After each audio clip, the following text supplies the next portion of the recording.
WSESD on January 13, 2026 will come to order. This meeting is a hybrid meeting, which means that some or all of the public body is meeting remotely and some are meeting physically in a previously noticed location where the public may attend to observe, listen, and participate contemporaneously. Please note that while we will strive to provide means for those attending remotely to participate in the public comment period, there may be technical difficulties or reasons that otherwise prevent or interrupt remote public participation. Therefore, it is important to note that open meeting law only ensures the public's right to participate and comment at a public meeting by attending at the designated physical location as posted in the notice and the agenda. If anyone virtually has trouble connecting, please let one of us know in the space by text or by email. We will do our very best to reconnect you. Nevertheless, this meeting will continue as posted. We are going, just a reminder that every agenda item, by virtue of being an agenda item, is actionable. If any board member has a concern about an item on the consent agenda warrants, please alert us at this point or certainly before we get to the consent agenda, and that way the item can be set aside for discussion. In this way, the consent agenda will be approved in one motion. Any amendments to the agenda as it stands?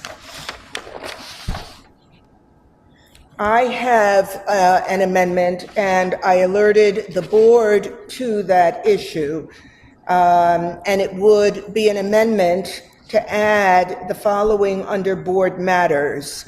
The Rural School Community Alliance has asked for the WSESD to support their endeavors in reaching out to other boards, other districts across the state. And so it is a certain amount of public relations. Our board would then be potentially linked with another board as an indication of solidarity. So I would like to place that under board matters for consideration later in the meeting. So that's an amendment to the agenda. Do we need a motion to approve it? I'm looking around the room. If anyone objects, please let me know. Right now, no objection. Okay, so it is included on the agenda. Next item, fiscal report.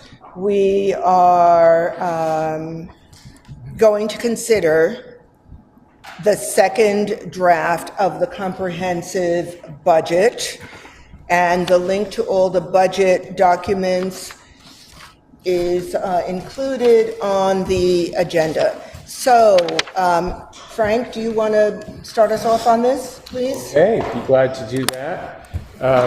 So we had a finance committee meeting yesterday evening. I'm going to pass around the summary page of these updates. There's a couple there that we reviewed at our finance committee. Won't go into quite as much detail as we did in that meeting.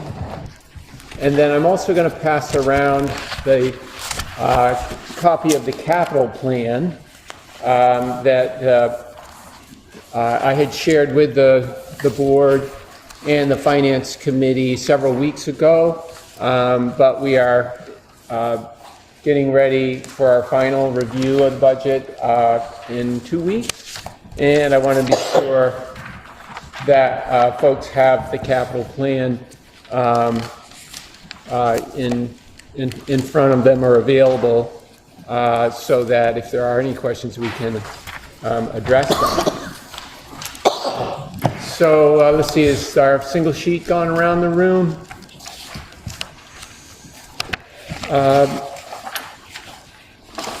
So in our timeline here with the second draft of the budget being reviewed this evening, I want to give you the couple of the highlights.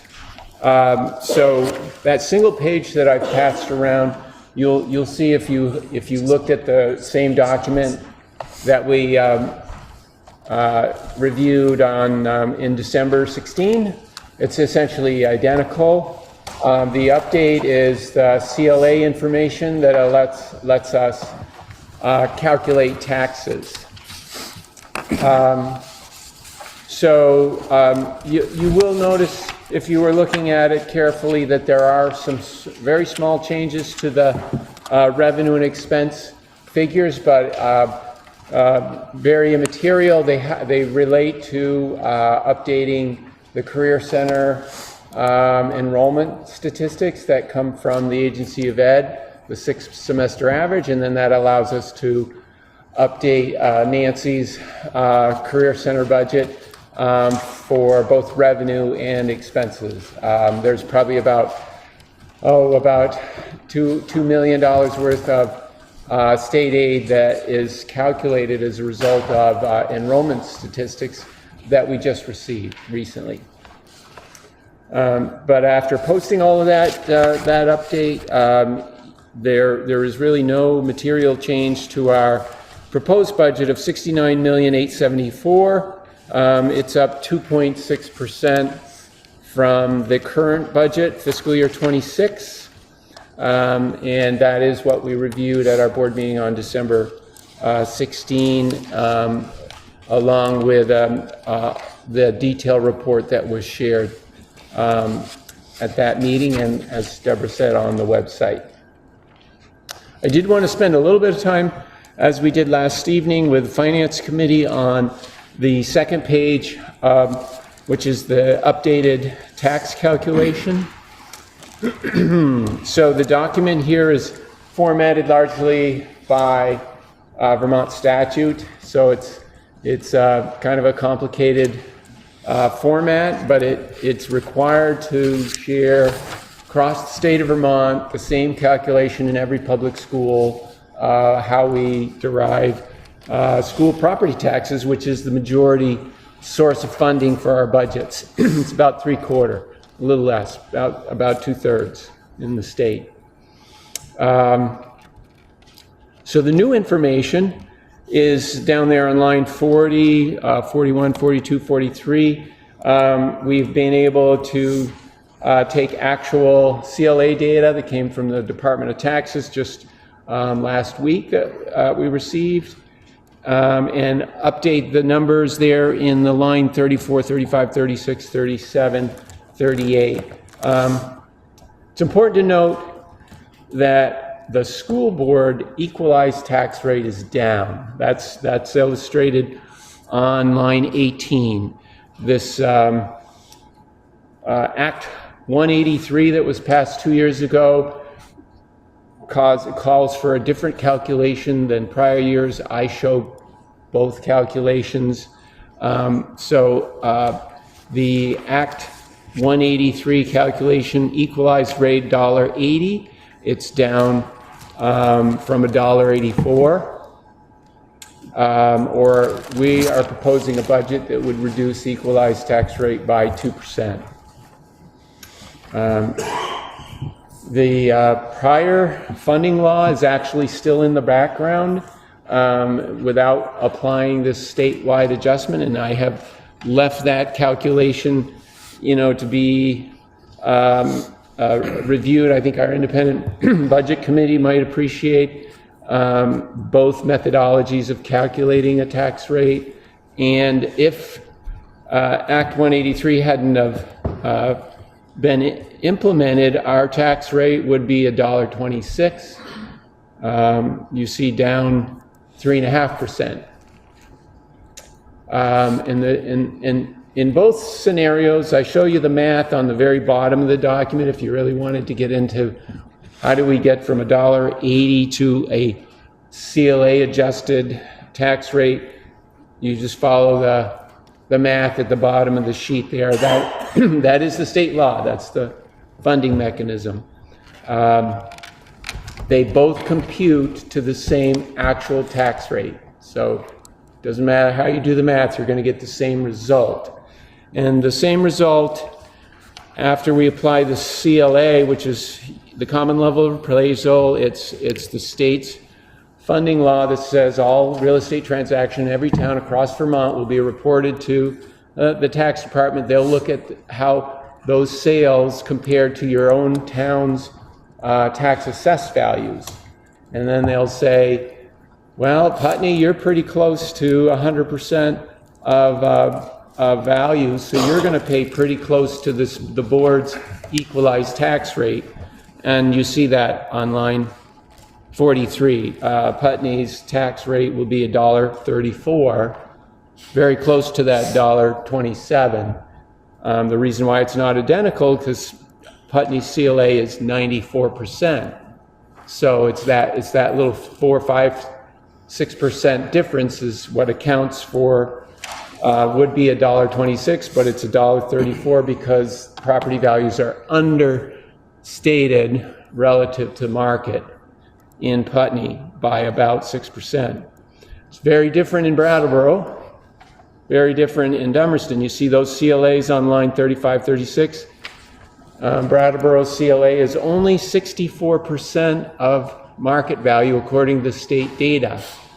Meaning when you look at your tax bill in Brattleboro, your tax assessment is only 64%, only less than 2/3 of what they're saying comparable properties are selling for in your community. Now, obviously the boards don't have anything to do with controlling the real estate market or those valuations, but it is central to funding public schools in Vermont. And the administration, the leadership team, Mark and I are very mindful of the actual impact versus what's called an equalized tax rate impact. And we've worked very hard to bring those actual tax rates down to the impacts that you see.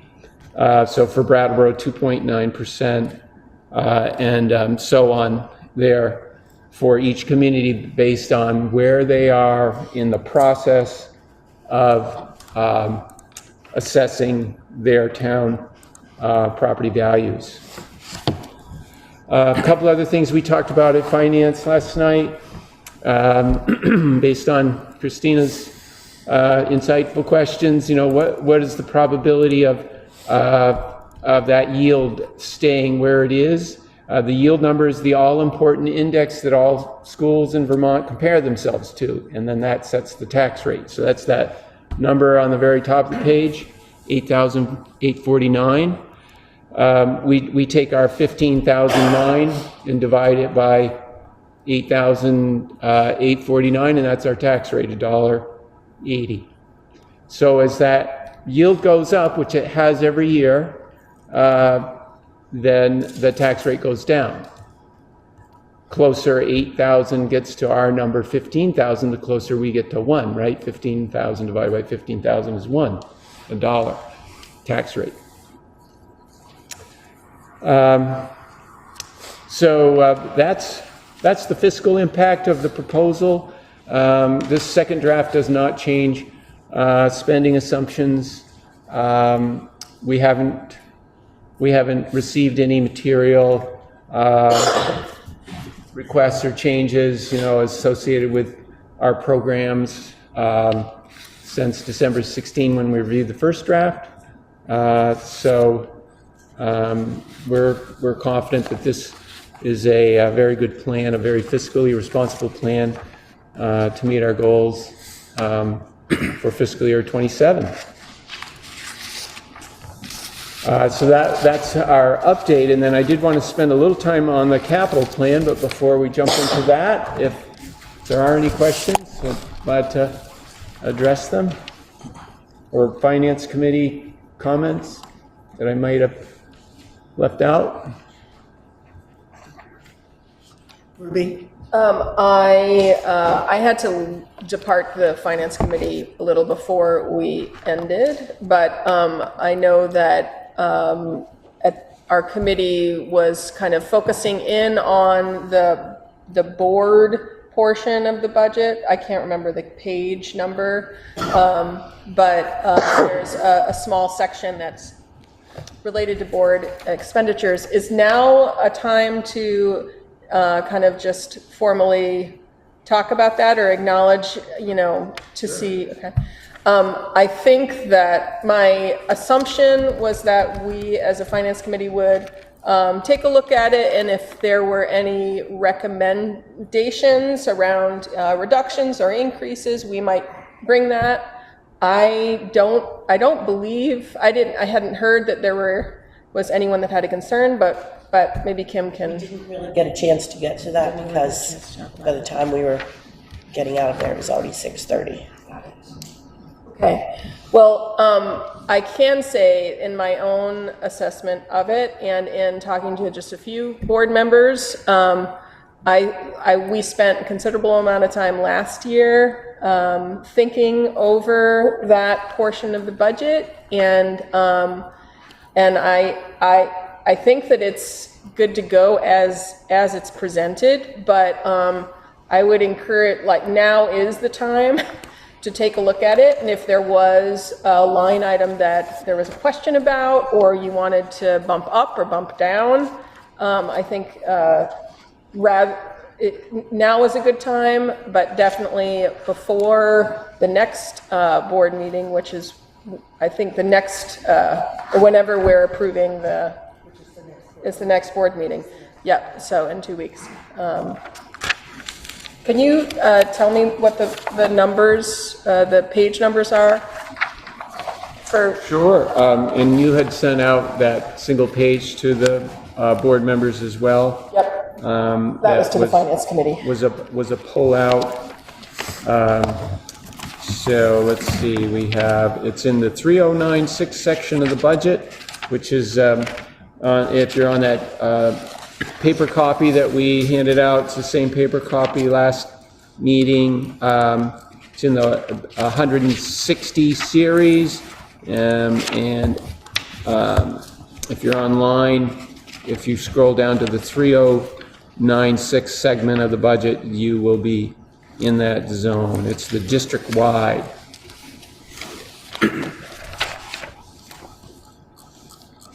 And this is organized by grade level. So for the first few 3096s, you're into the pre-K program, and then we move into district-wide on page 164. And the total school board budget this year is $202,895, and the proposed budget's $200,114. So very similar. It's down $2,700 from the prior year, but the $72,000 is board salaries has been level funded along with the associated payroll taxes that the employer has to match.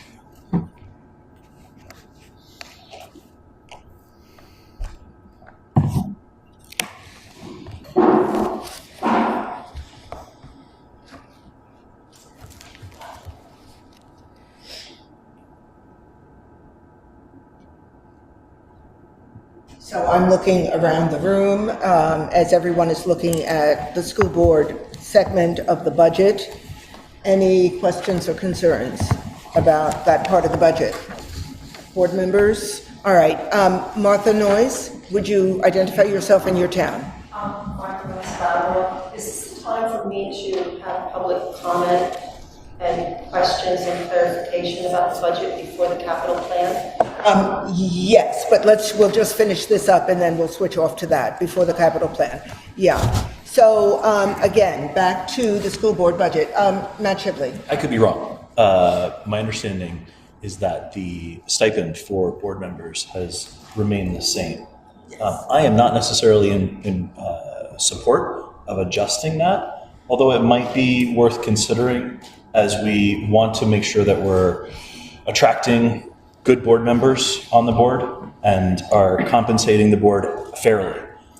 Other positions gain cost of living increases. I know every board member here devotes a tremendous amount of time and effort.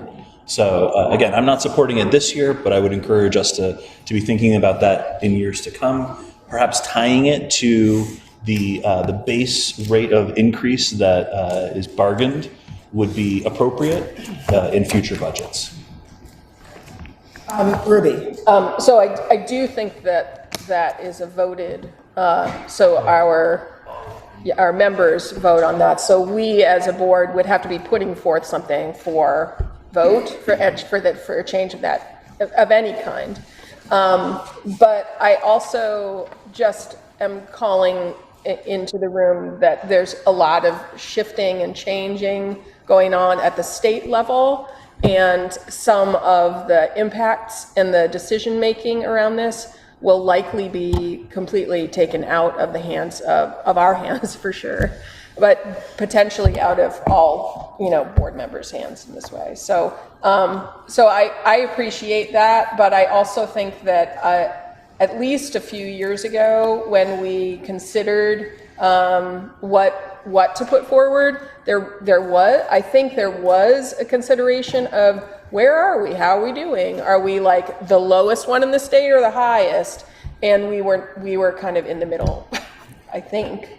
But it has been a while. It's always a good idea, maybe to evaluate it around the time of the kind of turnover. Actually, Tim? I think it was 3 years ago when I wrote that article that the voters voted on at the annual meeting. And it was to get closer to at least what the Brattleboro Select Board is getting. They get $10,000 stipend a year. So we work a whole lot more hours than the Brattleboro Select Board. But your point is well taken. The stipend, in my mind, is a stipend. It's not a salary. We don't get a cost of living increase.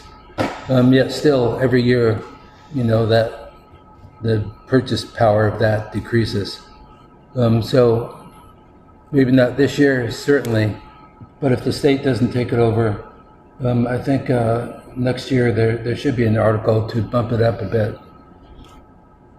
Okay, so I think we should put that up for consideration in next year's budget. And certainly long before we come to the budget, we should open this up for consideration. Christina Naylor.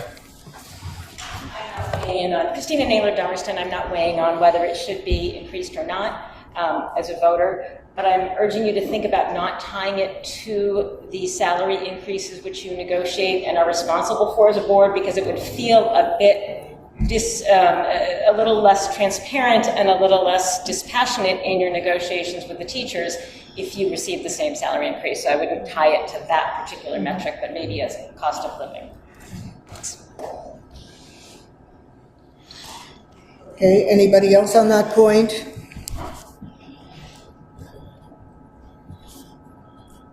Okay, Tim? Again, I think we need a history of how much we typically spend for professional services, primarily legal services. And I'm just wondering if we can reduce that by $25,000 and still be safe for proposed legal services. Okay, the acoustics in this room, it's a little bit difficult. So did I just hear you say that you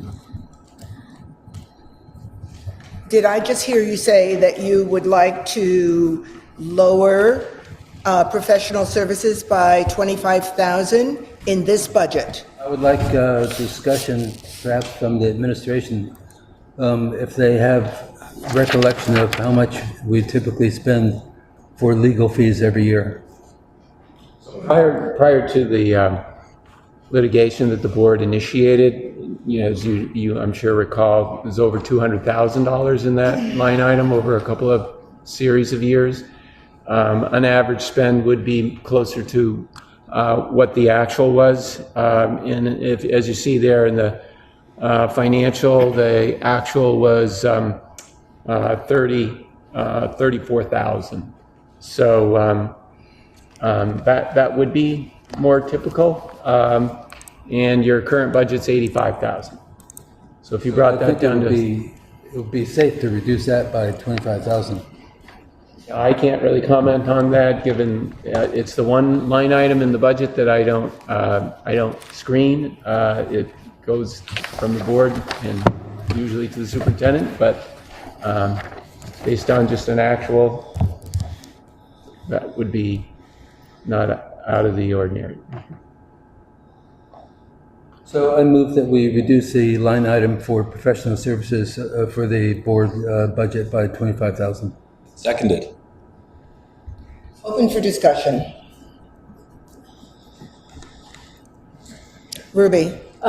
So I recognize, Frank, that you just said this was not my area, but I'm going to ask a question. Hopefully you can answer anyway.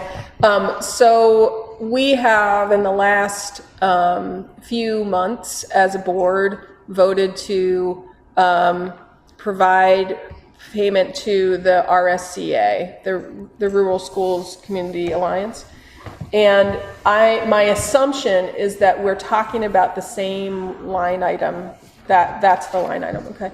And so, and this kind of speaks a little bit to what, Tim, I think you're mentioning, understanding what exactly is pulled out of this line item. Presumably, and as has been discussed in the past, any future consideration of a contribution like that, I think will get considerable scrutiny by our board, but it would again come out of that line item. And I think that there's I don't know, there's just a lot going on, and a lot that could potentially kind of be asked of us as far as self-evaluation and things like that. So I think 25,000, a reduction of 25,000, it is almost neither here nor there. And in the event that we had some catastrophic thing happen, we'd have to figure it out anyway. So I'm not sure where I come down. I don't know that I object to this, but I'm not sure that I think it's entirely necessary. You're saying that it's not entirely necessary to reduce it by 25? Yes. Okay, that's the final statement. Okay, Jocelyn Fritz. Aside of legal and our donations, what else is under that line item, generally? You ask for a professional workshop, any kind of professional technical service. Can you talk a little louder, please? Sure. Any type of professional or technical service. So, workshops, consulting. You've had some facilitated conferences, that sort of thing. But usually it's legal.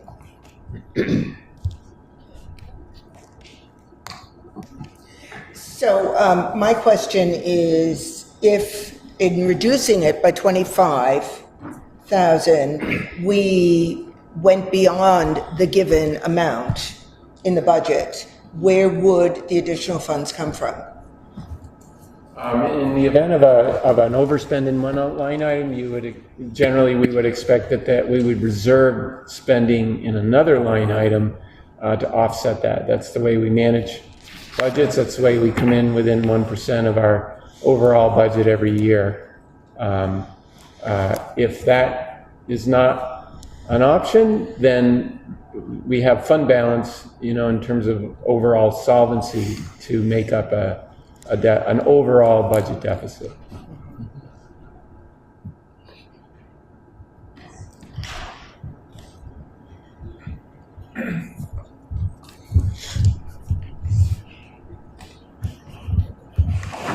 So then my next question is, the 25,000, whether it remains in the budget under professional services at 85K, pay, or it's reduced by 25,000, that is not going to change the overall impact of the budget at all. Well, the That's a bottom. question. Yeah, the bottom line would, that single page I just handed out would be less 25,000, and yes, there would be some, some impact. right. But it's not substantial in terms of a percentage of the total budget, right? Okay. 1% of 60 million, is 10% is 6 million, 1% is 60,000, and you're talking about a third of that, so it's a small percentage. All right. Other comment?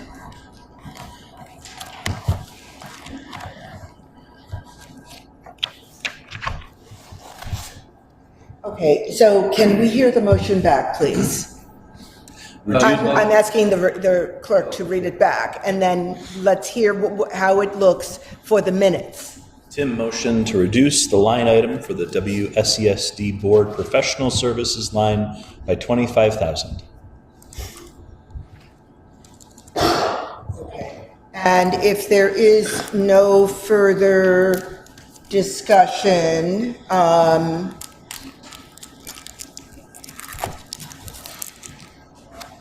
are we ready to vote? We are ready to vote. Okay.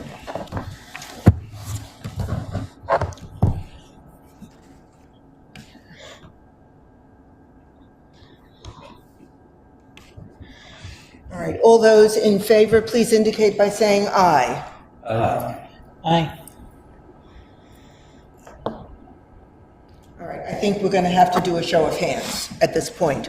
Let's do a show of hands. All those in favor of the motion as read by the clerk, reducing this line item by $25,000. All those in favor, please indicate by raising your hand.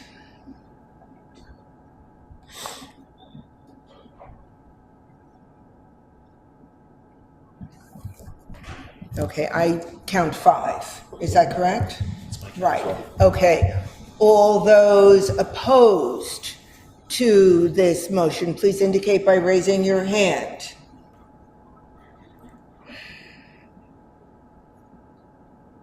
Okay, 5. All right. And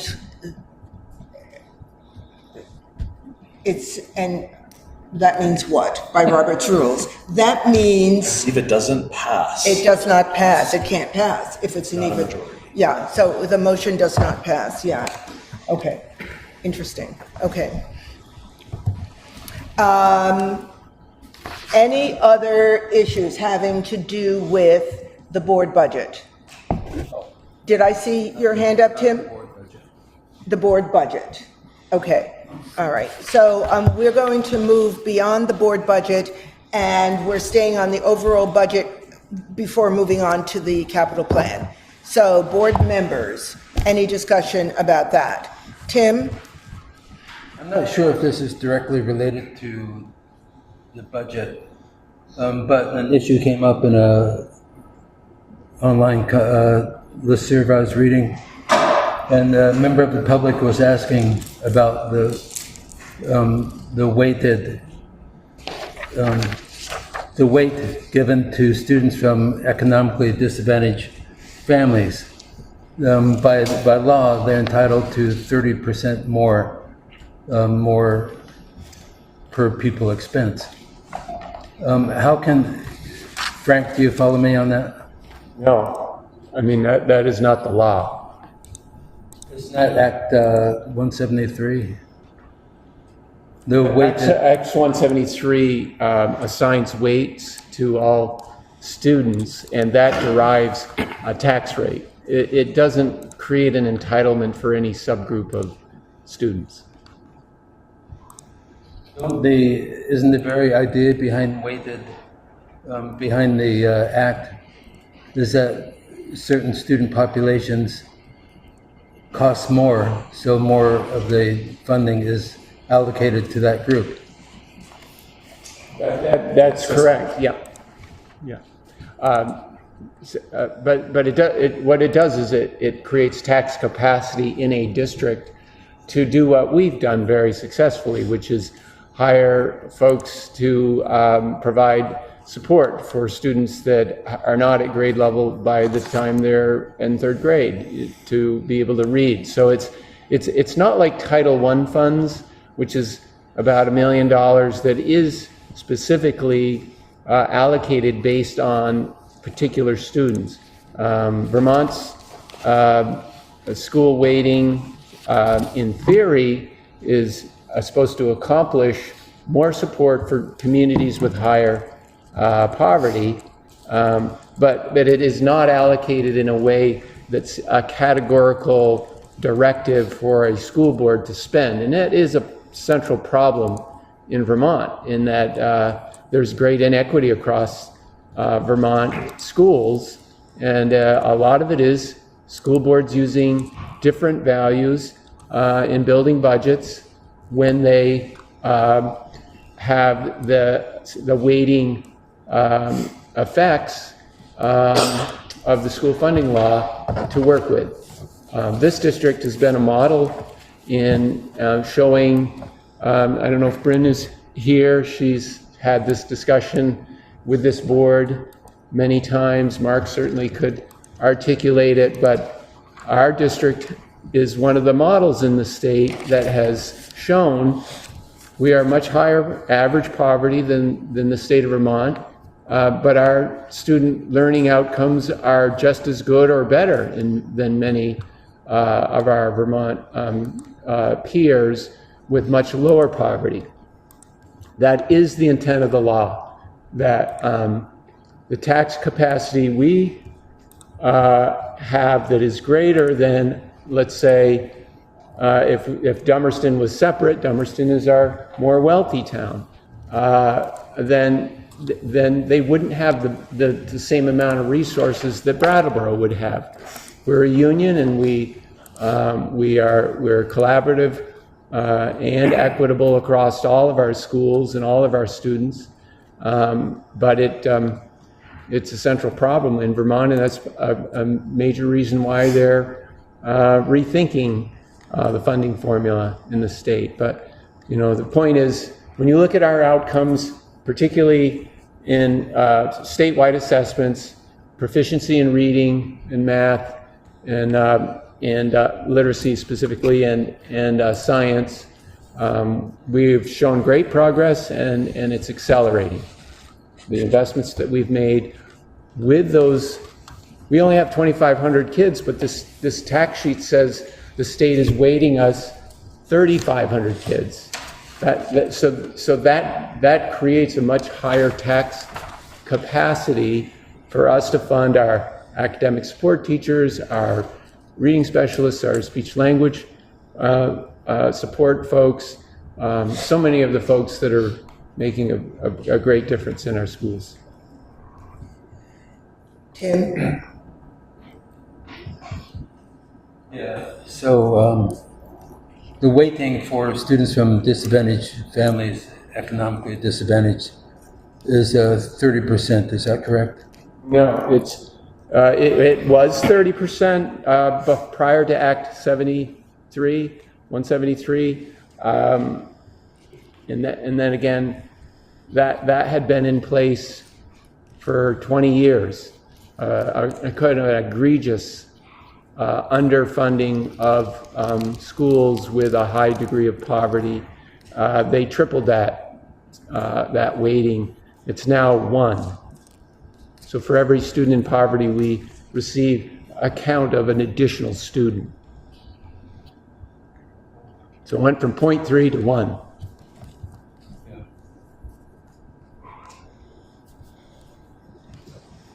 That's good news, right? It's very good news. Yeah. What they didn't do, though, is any sort of rational, in my opinion, allocation, and Christina's raised this issue with special education. It's just amazing. Special education, we have a great variety of need, and the state unplugged any relationship between spending on intervention for our students with disabilities, and they just said everybody gets the same number. $2,300 per kid. And we're done. And they punted on that funding formula into sometime in the future. I think the concern, not for this district, but the concern for the districts across the state is that that funding for special groups just goes into the general fund and is never really targeted where it should be targeted. It is here, but it is at the discretion of each school board. And that's where we do have a lot of low spending districts, high poverty, with low outcomes in Vermont. And that's a local decision. Okay. Thank you for that explanation. All right, before I turn to Martha Noyes, any other board comments related to the budget? Not including the capital plan. All right, Martha Noyes. Martha Noyes, Brattleboro. I have a couple of comments, and then I have some questions and maybe some clarifications about the budget. So I'm just going to kind of start with the comments. Most of you know I've been attending the school board meetings and financial committee meetings for a couple of years now. And most recently I attended the finance committee meeting last night, where there was this kind of echo of something that I had mentioned several months ago at a finance committee meeting. Board member read a statement and then made a proposal to cut the budget or reduce the budget by $400,000. And as a taxpayer and a previous school teacher, I was thrilled to hear the efforts put forth with that statement, and also echo what I had suggested at a finance committee meeting in November. I challenged them to cut the budget by $500,000. So after a discussion and the meeting went on and it was over, I was driving home, which took me maybe 10 minutes, and it was stuck in my mind that $1,000 is a reasonable amount of money when you're talking millions of dollars with various towns and schools in this district. And I came up with, in the 10 minutes it took me to drive home, a bit of a framework to present you to reconsider and think about. And I thought of the schools that would be involved.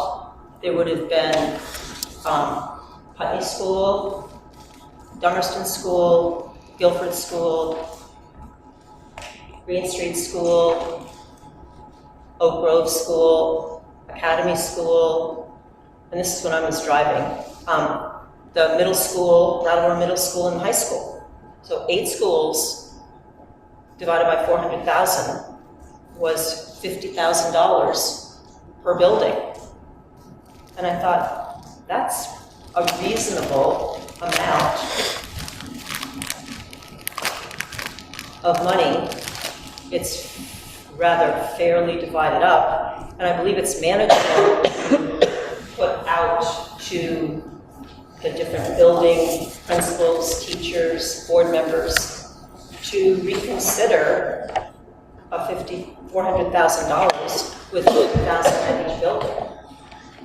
I believe it would show the taxpayers you are seriously considering and keeping in mind the budgetary struggles that many people have, whether it's property taxes or people who are renting. So I would just like to resubmit or bring that up for a consideration. I know the budget needs to be passed, I believe it's on the 27th of January, which is a bit of a pinch, but looking at my budget papers, I think I went through and highlighted, as you know, many weeks ago, and $50,000 is a manageable amount. I would be willing, after the meeting, to have discussions with people, kind of give them some ideas. If I could come in and, okay. I appreciate your comments, Martha, and I think they're very appropriate. And I mentioned last night, the governor is very much behind you, as well as a lot of folks. But I also want to remind you and just share with the community, if they haven't participated in our budget development process, if you look at the draft document that we shared December 16th, there's a third page budget overview. It's on our website, and I'll just remind folks of that. We articulated major cost drivers, and then on that document, we also identified major cost reductions. And it was very much aligned with your recommendations. And our principals in the room and our principals not in the room know that we have had these discussions. And on that document presented to the board, December 16th, you'll see $850,000 worth of reductions. So we took those requests to heart. It is a part of aligning this budget with our enrollment trends and with the economic conditions that we face here locally and also at the state level. And so I'll share a few of those reductions that we have made, and apologize for being redundant to last night, but we are a people business, and most of our spending is people, salary and benefits. So for example, Academy has reduced employment by 1.5 positions, the high school 2 positions, Dummerston about level funded in positions, Guilford down about 2 positions, Putney down 1 position, Brattleboro Middle School down 1.5 positions, Oak Grove down 4 positions, Green Street down 1/2 position, and the Career Center down 1/4 position. So that is the $800,000, and then in addition to that, we reduced equipment purchases by $150,000. We will be talking about the capital plan in a little bit, and we have reduced the capital plan spending as well. So we've very much been listening to you and to many other folks that share your concern, and the leadership team, has looked at our resources, our goals, and our need for our students, and we feel that this is a very responsible budget. But thank you. I'm going to call on Jody, who's on the Zoom.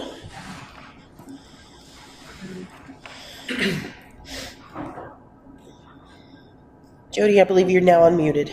No, she's not. Oh, she's not. I just Oh, unmuted. you did it, okay. All of it. Jody?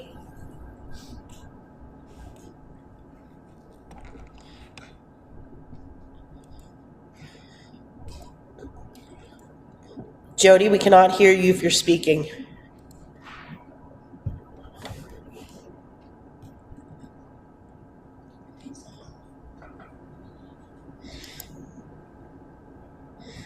Jody?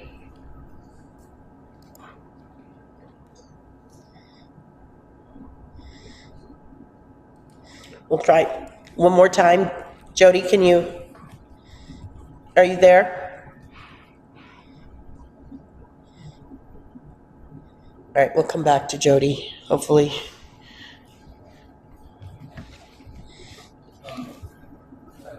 Tim, of course.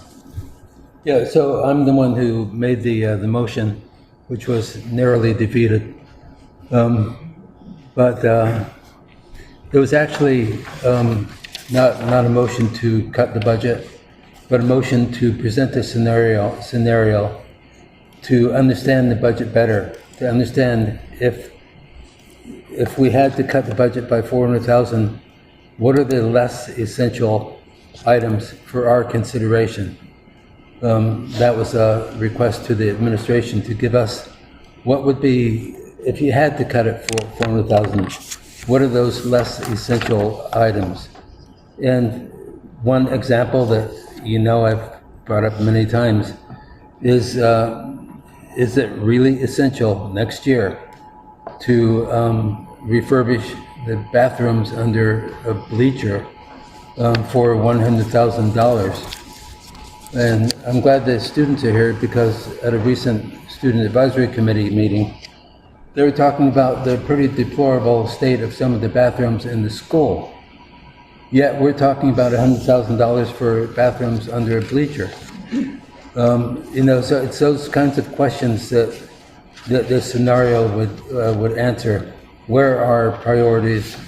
And maybe if you presented that $400,000 in items that would be cut, then the board can understand, oh yeah, we should keep these or not. But it's just to give a better understanding of the budget.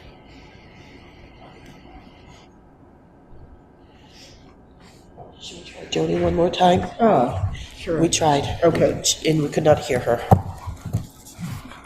Jody, Norman Dome?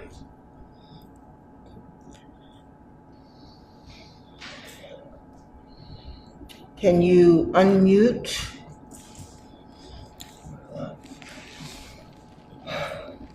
She's muted. Okay. All right, we cannot hear you. Jody?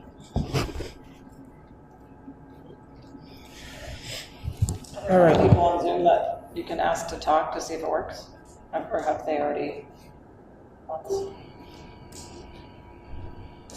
Okay, in the interim, Ruby, I see your hand up. Yes, I can,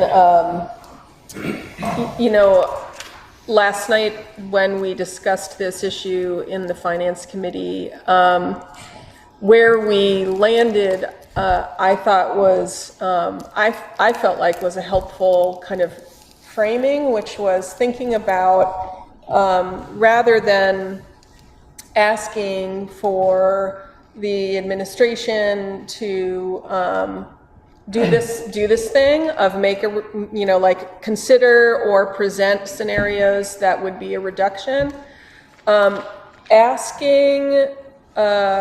Wondering if it makes sense to ask for where is the tipping point? At what point in the larger kind of in the bottom line of the budget, what level of change would need to happen to have an impact on the tax rate?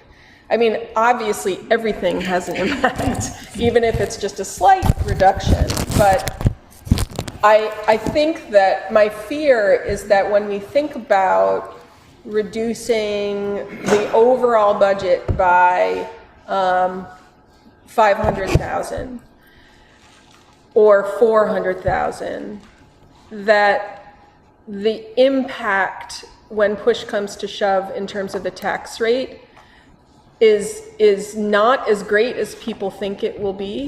That's not a reason to not make this decision.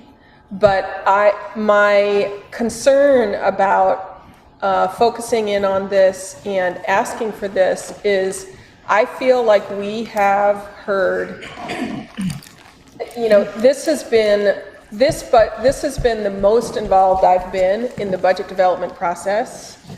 And I feel like we have heard over and over again the ways and the levels at which the administration has heard this concern and has been responsive to it.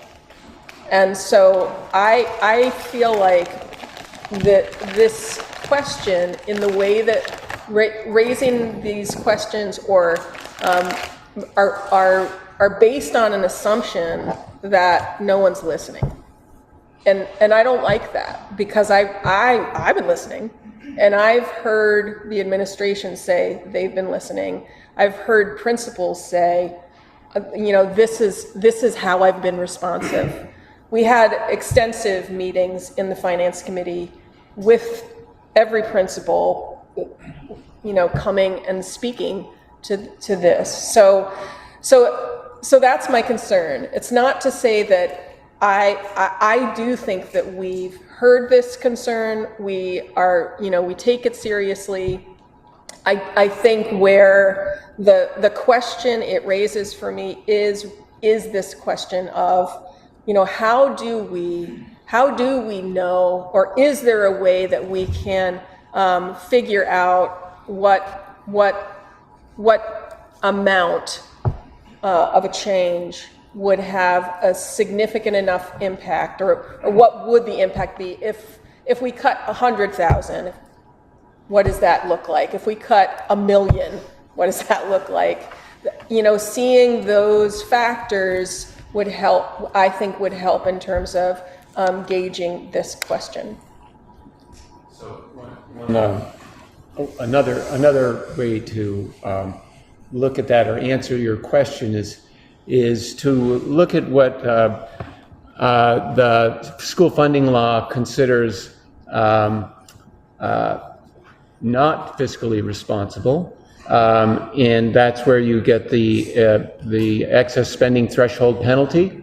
That's set at $16,470. You see that in the document that we shared on that tax page. That's on line 15, and then our number is well below that. It's 15,972. Another indicator about fiscal responsibility is what we've heard now theoretically in the legislature. We're moving to a foundation formula, so budget votes won't be a thing in the future where foundation formula, there's an allocation by the legislature to public schools, and then that allocation funds the budget. There is no vote. That's contemplated in 2030. That number right now is about 15,100, 15,200. It's not materially different than our number. Those are two indicators of is this a fiscally responsible budget? And then a third is, we talked about this at the Finance Committee last night, the tax commissioner is saying on average it looks like school districts are going to spend 6% more across the state. You see our budget's 2.6%, substantially less. And then there's also a projected tax rate impact. You've heard the number from the governor, 12%, 12 to 14%. You see the Brattleboro number is 2.9%, 1/3 of those numbers, 1/4 of those numbers. So there's a lot of indicators that this is a very fiscally responsible budget, and the sentiment, the evidence that Mark and I rely on is our principals are saying this will allow us to meet our goals. This will allow us to support our students, to attract and retain our excellent staff, to sustain the strategies that the school board has been very much involved in developing in terms of goals and impact we want to have on the system. So I think those are very valid, as opposed to these exercises to try to understand budget. To do that in a negative fashion is not very productive, given all of the other responsibilities principals have every day. It is the kind of thing that is helpful to have a discussion in October when we start the budget development cycle. As you were saying, Ruby, create a framework and give the administration, give the leadership team, share with the community, the finance committee, or maybe the board's expectation. Is this a level funded year? Is this a level service year? Is this, no, we really have some problems over here and we've got to invest more to change those outcomes? Those are very helpful guidelines, and we have those discussions in October, certainly with the leadership team, and then we share those guiding principles with the board in October and in November. And that is when it's so helpful to have these kinds of requests. To have it 2 weeks before we need to move forward with a warning, we can do it, but it's not an efficient path to coming to a consensus on a plan that we want to present to the community that we believe in my opinion.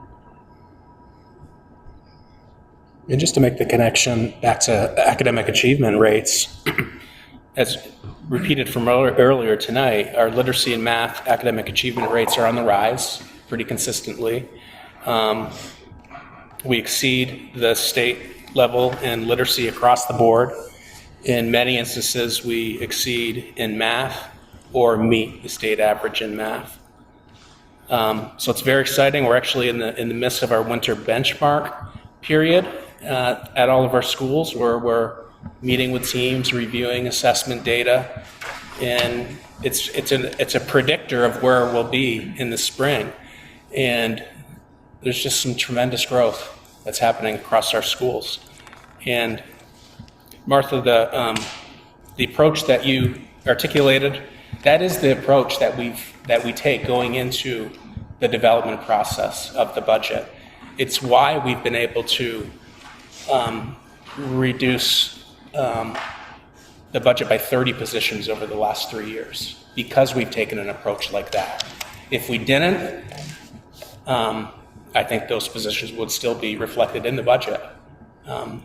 But we've known, as I've said many times, that the ESSER funding that we received was not sustainable in the long run. It certainly was extremely helpful in the short run to provide extra resources to students recovering from a worldwide pandemic, but that we've had to play the long game, and we've made these reductions. We scaled it back each year, and likely we'll have to again next year. Forgive me, I was out of the room, but I want to reiterate something that Ruby just said, and she has caused me to recall the conversations with principals as we looked at individual budgets.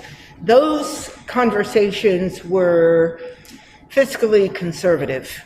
It was tight, given an awareness of the climate that we are in right now, and that the budget that needed to come out of those discussions had to be incredibly conservative, with concern for taxation. So that is what I recall of those meetings. So a lot of this work, in terms of consideration of how tight, how just making efficient use of the resources that are already in place. Those discussions did take place. So I see other members of the Finance Committee nodding as well. Yeah, so I did see a hand up. So Board Member Tim? At the same time, I think it's fair and responsible to scrutinize each line item and to ask fair questions about why have we spent so much money on tennis field bleachers rather than a coordinator for community schools, for example, or more pairs to do literacy after-school tutoring. Those are just discussion points. It's not that the administration is irresponsible, presenting an irresponsible budget at all. It's just doing our due diligence and looking at items and asking proper questions. Simply that. I think that's a I ask, for example, Academy. We spend a lot of money on trails in Academy. is next year the right time to build an outdoor learning center instead of community schools coordinator at the academy, for example? Those are the questions that we don't debate enough, I think. I think those are strong points, Tim. Thank you. Other comment? Jody, I see your hand up. So hopefully you can unmute. And I'm sorry, Actually, Jody has texted me, so she can't. She cannot unmute herself, so she says the board has to do it. No, I have to say, I asked her to unmute, I hit it, and she should be able to unmute herself. There we go. She just unmuted herself. Great. Jody?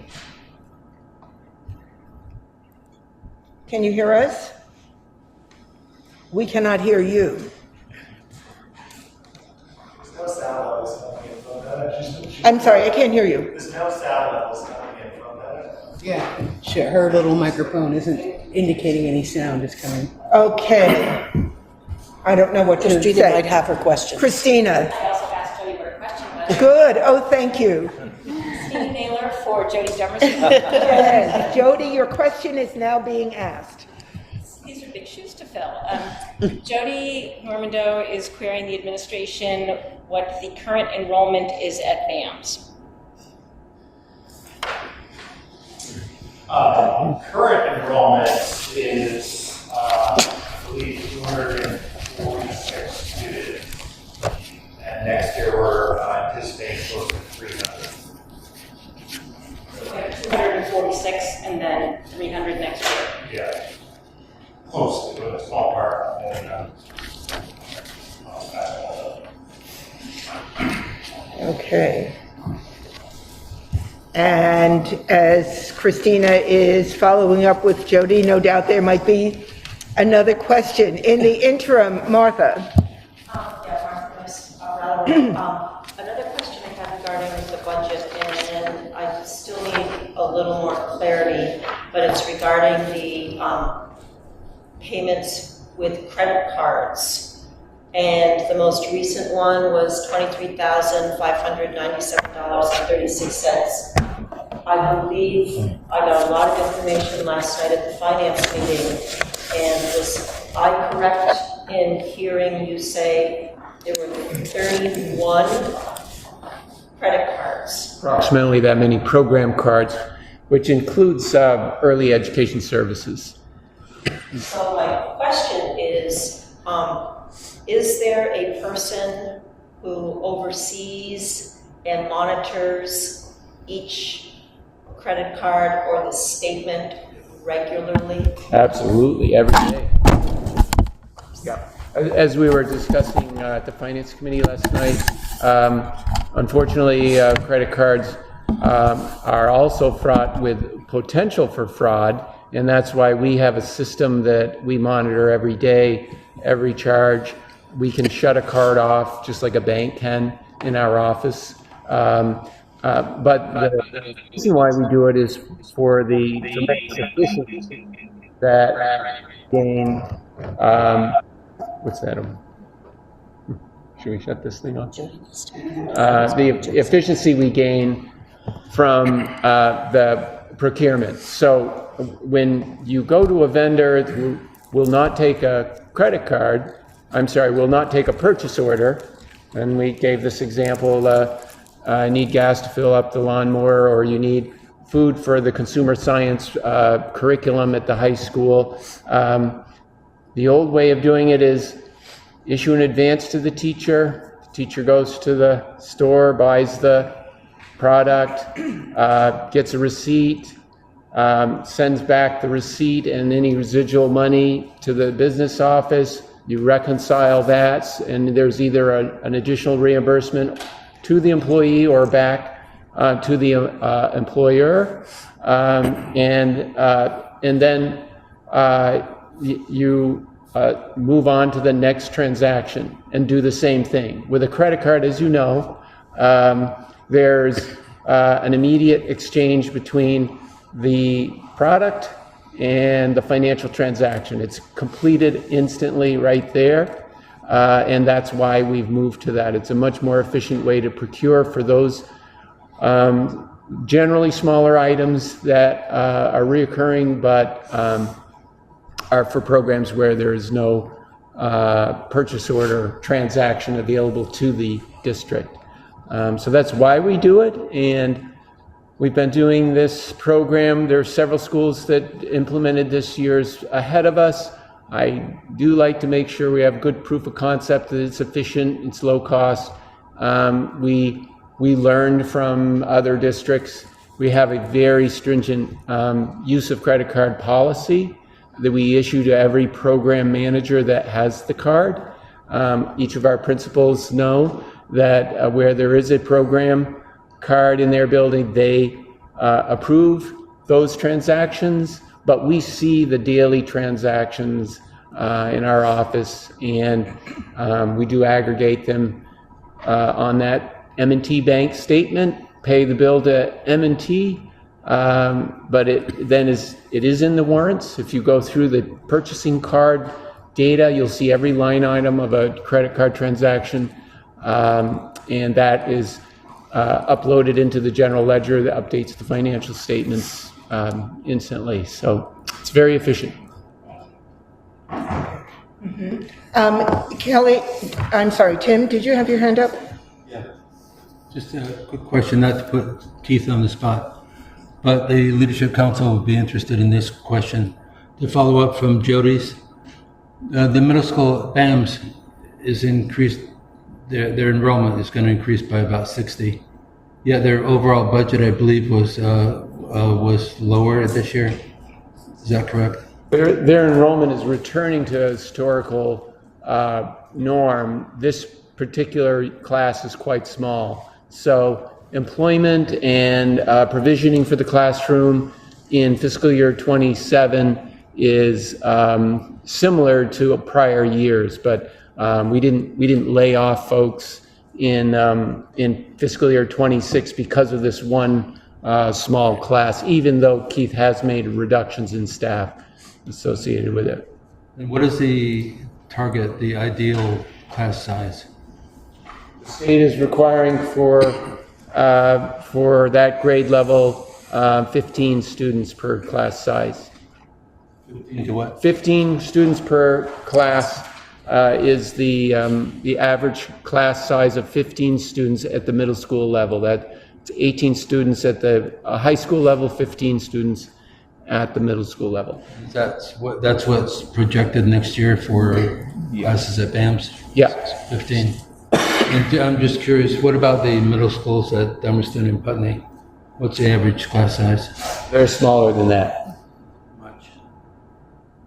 I don't know if we have. Okay, I see. Changes every year.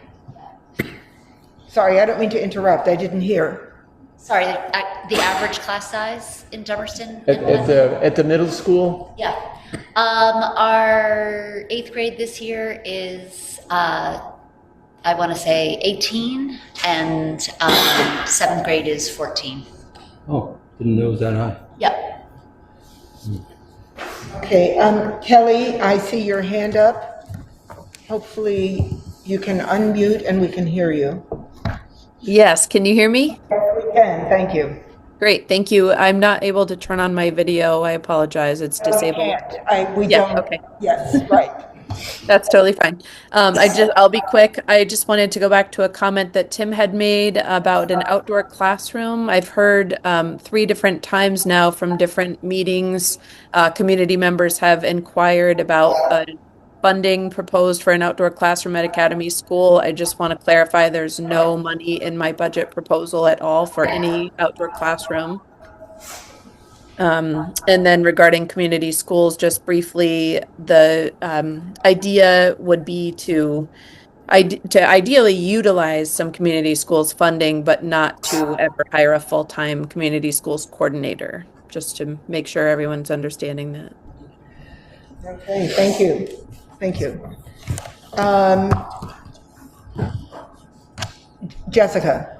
I I have a question, and I realize there's a lot of variables about it, but it's something that sticks out to me in the 2 budget cycles I've been involved with. The use of the fund balance. So I understand we're not supposed to carry a huge fund balance, and it's something we eventually do need to kind of spend down. My concern is nothing's getting cheaper, and we keep using the fund balance to kind of level set and reduce the tax increase. Based on historical spending, we have maybe 2 more, maybe 3 more years of fund balance left. What is kind of the revenue projections to offset that so we don't see a huge increase the year that we don't have a fund balance left to use? Yeah, great question. We're very mindful of that. We do like to always make sure there's about a 2 or 3 year run rate to stabilize taxes, and as you correctly assessed there, that is where we're at. So we think that that's a good fiscal position to be in. As we move to this new governance structure, we expect individual district fund balances to be merged with these new regional systems. And from that point of view, it makes sense to move toward a relatively low fund balance. But we do want to always be fiscally solvent. And if we project a deficit, then the law once again requires us to add that to our state funding grant to make sure we are solvent. But we've never run an unplanned deficit in 10 years, and I don't see any reason why we would. We have a very good budget process. Our principals are stellar at being responsible and consistent with our budget plan. It's a collaborative process. Budgets come from our principals, and we at central office implement the budgets, but with all of the oversight, with the tools, the financial systems. So, as I say, I don't foresee having unplanned deficits, particularly in a public school, as long as you understand your student body and you understand your union, your labor agreements. It's not rocket science to set a tax rate that funds your operations. All right. Martha? Yeah, I have 2 really quick questions. One is, have there been any efforts to put out for bid the busing that the athletic teams use for transportation? Yes, busing for both to and from school and for field trips and athletic transportation and special education services are all bid out. We did a bid in 2025, so very recently. The bid was awarded to Beacon Mobility, and they were the low bidder. It is an exclusive contract for to and from school for obvious reasons, but for field trips and for athletic programs, if the Beacon Mobility does not have available drivers on any given day, then we have the option of calling for other competitive services, which we do. Yes, go ahead, please. Yes. Is with the Windham Southeast School District packet, and it's the packet that has 51 pages, which I did look at, and I have a question about many line items that are titled, and I know they're coded with numbers, but I need a little more clarification. Written with dues and fees for students or staff, and for instance, on page 1, there's one for $2,400, and then there's another on page 3 for $360 and another one for $4,066. What are these dues and fees for students or staff? Yes, so those are usually educational dues to be affiliated with a variety of professional programs. So that's the majority of that. There are student fees for various programs like the Governor's Institute for students to participate in certain programs that are sponsored by either state or regional organizations, but those are the typical uses of the fees, dues and fees. Okay. Other questions? Tim? So a few of the board members aren't aware of the hub. The hub is downtown office space for curriculum department and DEI are housed there. When did that come into being? When did we start renting that space? So just so everyone understands, that is not part of this school district budget. But if we want to talk about the supervisory union budget, we can switch gears. Did we want to do that, Deborah? I am not sure right now. So do you want to pursue this? It's going to be supervisory union. I'll have to pull up a different budget system. We'll hold off. Okay, just have so one let's stay with this budget, yes. One other, the notes are on the capital plan are, from years back sometimes. Okay, are we shifting to the capital plan at this point? Wait, is that what you're doing, Tim? I just have a question about the capital plan. Okay, before we move to the capital plan, anything else about the budget? Christina? Dummerston. I just have two quick questions for Frank. The first one is, do you understand how the excess spending threshold is created? Because I don't understand, if it's such a crisis, why they wouldn't have kept the spending threshold where it was, because every school board member in their first moment understands that's a number not to step over. Yeah, it is calculated by a state law funding formula. It's 25% over the average approved budget of the prior year. So it represents 25% over the average of the prior year. And then my second question, I could give you the whole item code if that would make you happy, Frank, but I'll just give you the English language for everybody else. I'm curious about, and I appreciate this is the SU budget, but we have a line item in our budget for the SU budget, and I'm curious what the WSESD district for the line item SU instruction admin IT, that's increasing 8.93% this year. So I'm curious, what is the increase paying for our district? And it appears to me that the SU budget increased by more than that at the SU level. So is that an artifact that ours is only increasing by 8.93?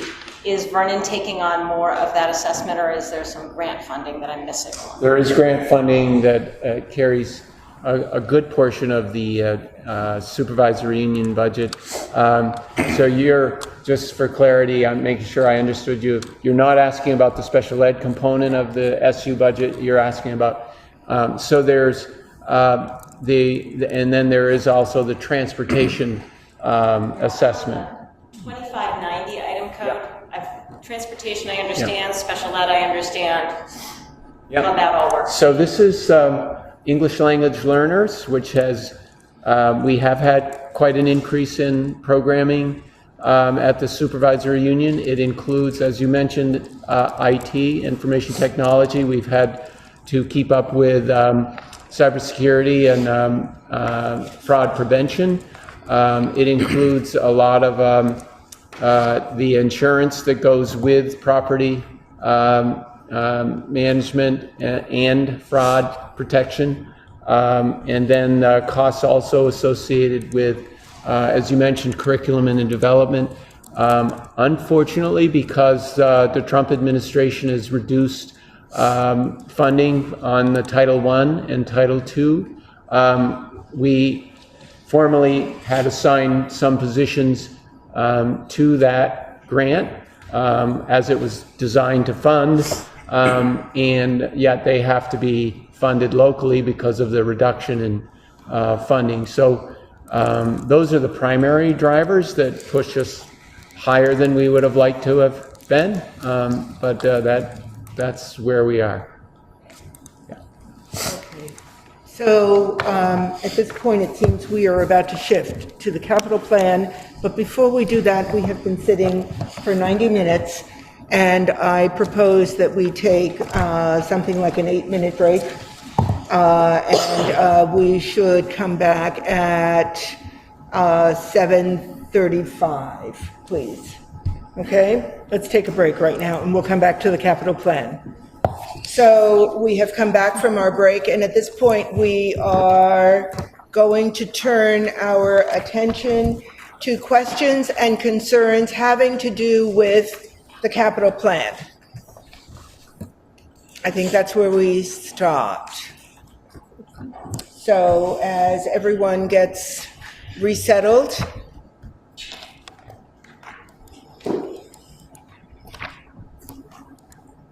I'm looking for hands. I think Frank wanted to present something first. Oh, Frank. Yeah, if I could just do a quick overview. Yes, okay, great. Very good. Okay. So as I said, we had this document back in early December as part of the Finance Committee work, and it's been on the website since then. What we're looking at here on the front page is the summary of each one of our various districts. So the top bracket of data is infrastructure, and you see those subtotals starting in 2023 at 3.6 million, and then 24 3.4 million, 25 4.7 million, and this current year 3.5 million, and now we're down to 3.4 million in 2027, 3.2 million projected for 2028. We also are presenting this information in the next group of data statistics there by school site. So it's the same $3.4 million capital plan that is above, but it's broken down by school site. Then the all-important source of funds is at the bottom, and the majority, of course, is coming from our annual operating budget. So the budgets that we've been contemplating here for the last several weeks have these assumptions: the $2,325,000 in the maintenance, facility and maintenance budget line items in each of the districts. Unlike 2023 and prior, where we were getting a lot of ESSER grants and so on, we don't expect a substantial amount of grant funding. We're back to the usual environment where we need to plan on paying for capital improvements within our local resources. So for 27, the plan of 3.4 million in spending is funded by 2.4 million. You see that 2.3 million in the line item budgets plus $100,000 in grants is 2.4. So 3.4 minus 2.4 is utilizing $979,000 of the reserve. Okay, and that leaves still nearly $1 million reserve at the end of 2027 if we implement this plan as presented. And then looking into the future, kind of a similar scenario: 3.2 million in projected spending, 2.8 million in source of funds. That's a draw of another 400,000 from the reserve fund, still leaves us $500,000 in capital reserves. As I mentioned earlier to Jessica's question, this declining fund balance in the reserve for the capital fund is the same general concept that if we are going to be a different entity in 3, 4, 5 years based on current legislation of Act 73, it makes sense to me that we would come to the table very much like the rest of our peers, that we wouldn't be taxing our public that for improvements that might not stay in our communities. So that's the general overview. Again, in general kind of guiding principles of the capital plan, we've been for 10 years very focused on renewable energy projects, mitigating climate impact. We have now completed all of the major heating sources, retrofits to renewable fuels in all of our schools. That's been a very long road, and we've had a lot of assistance with various grant-funded sources that our office was able to procure. So we're really pleased about that. Last night, the Vernon School District approved accessing the EPA grant for the electric buses. Unfortunately, this district, even though we all applied at the same time, didn't get the grant award, but the intent is that we would share in that infrastructure and that we would utilize those buses at some point in the useful life of that asset. So that's something to look forward to in the future. It is still pending Beacon Mobility signing off on procuring, because we wouldn't own the buses, they own the buses. So that's a general overview, and then when we get into the specifics of each building, I'll just kind of go over a couple of these pages as a format. So again, not new to Finance Committee and to the board who was with us last year, but just so you can navigate this report, what it represents is each school site. So page 2 is showing the Brattleboro Elementary Schools, which we have Oak Grove Academy, Green Street, and then we go to Canal Street and Esdyville Building and Powers House Building, all in the Brattleboro location. Page 12, we go to the Brattleboro Union High School, which includes the middle school and the Career Center. And then after that, we go to Dummerston on page 20, and Guilford on page 24, and then Putney on page 28. So the format of the report is the same on the left side of the grid. It's what every building needs to be maintained in order to have a safe and healthy learning environments for our students. So it's a repeating sort of grid, right? So for example, page 2, Green Street. When Mark was here, was that 2016, 17, 18? Started in 14. 14. We went right to work and retrofitted a 1929 heating system, restored all kinds of building components, floors. Kate, my guys, has just done a terrific job maintaining the high standards. But the reason for mentioning that is you don't see a lot in 23, 24, 25 for Green Street, because we did it all through 2017. And this plan goes back to when I created it to about 2015. So those data points are all in here. You can only print so many columns. And we also have data points going well beyond fiscal year 28. as well. So on the left side, it's heating systems, the mechanical controls, roof systems, exterior wall systems, window. Then we have exterior, vehicle systems, site utilities, and then generally at the bottom of each school site there are specialties. So that would be something that might be unique to a building like this beautiful skylight here. There's not too many of these in our other buildings. So that's understanding what must be tracked and provisioned for based on a useful life. Each one of those systems only has a certain useful life, and we know what it is, and we document when it was installed. So you see that in the second column says install date. The third column says expected service life, 10 years, 20 years. And then when you go all the way across the fiscal years, you see on the far right, right before notes, you see the long-term replacement date. So that's simply for example, that boiler that we put in 2018, the first line in Green Street, we think it'll operate for 30 years.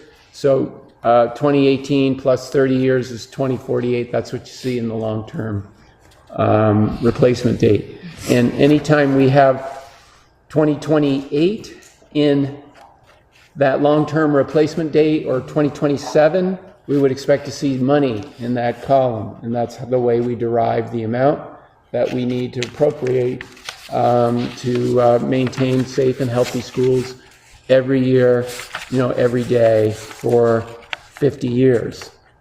And this is basically a 50-year plan. So that's the general format. Happy to answer any questions. The important thing for the administration, for the community, for students, is that we have board approval, as we have in the past several years, in January, late January, so that we can move forward with engineering, specification development, design, analysis.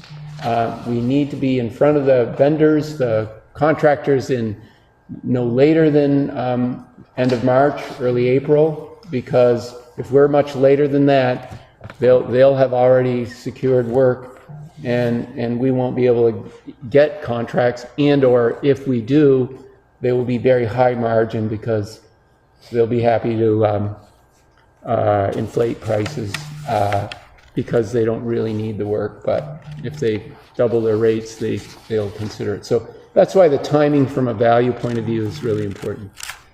Just a connection I'd like to make. If you go to conferences throughout the state of Vermont, like the VSBA conference or a VPA conference or a VSA conference, Superintendent's Association, buildings are a common topic that come up in terms of buildings needing repair and school districts looking for relief to help with these major projects. We don't have those same concerns because we've taken care of our buildings along the way. And that's attributed to Frank's incredible leadership, but also the collaboration between building leaders and central office. It's been a pleasure to be a part of, and I take great pride in going to these conferences and hearing these conversations, and just in the back of my mind, we're in a much different place. We take care of our buildings. And I think staff feels that and students feel that. If we take care of the climate that we come to every day, it's appreciated. And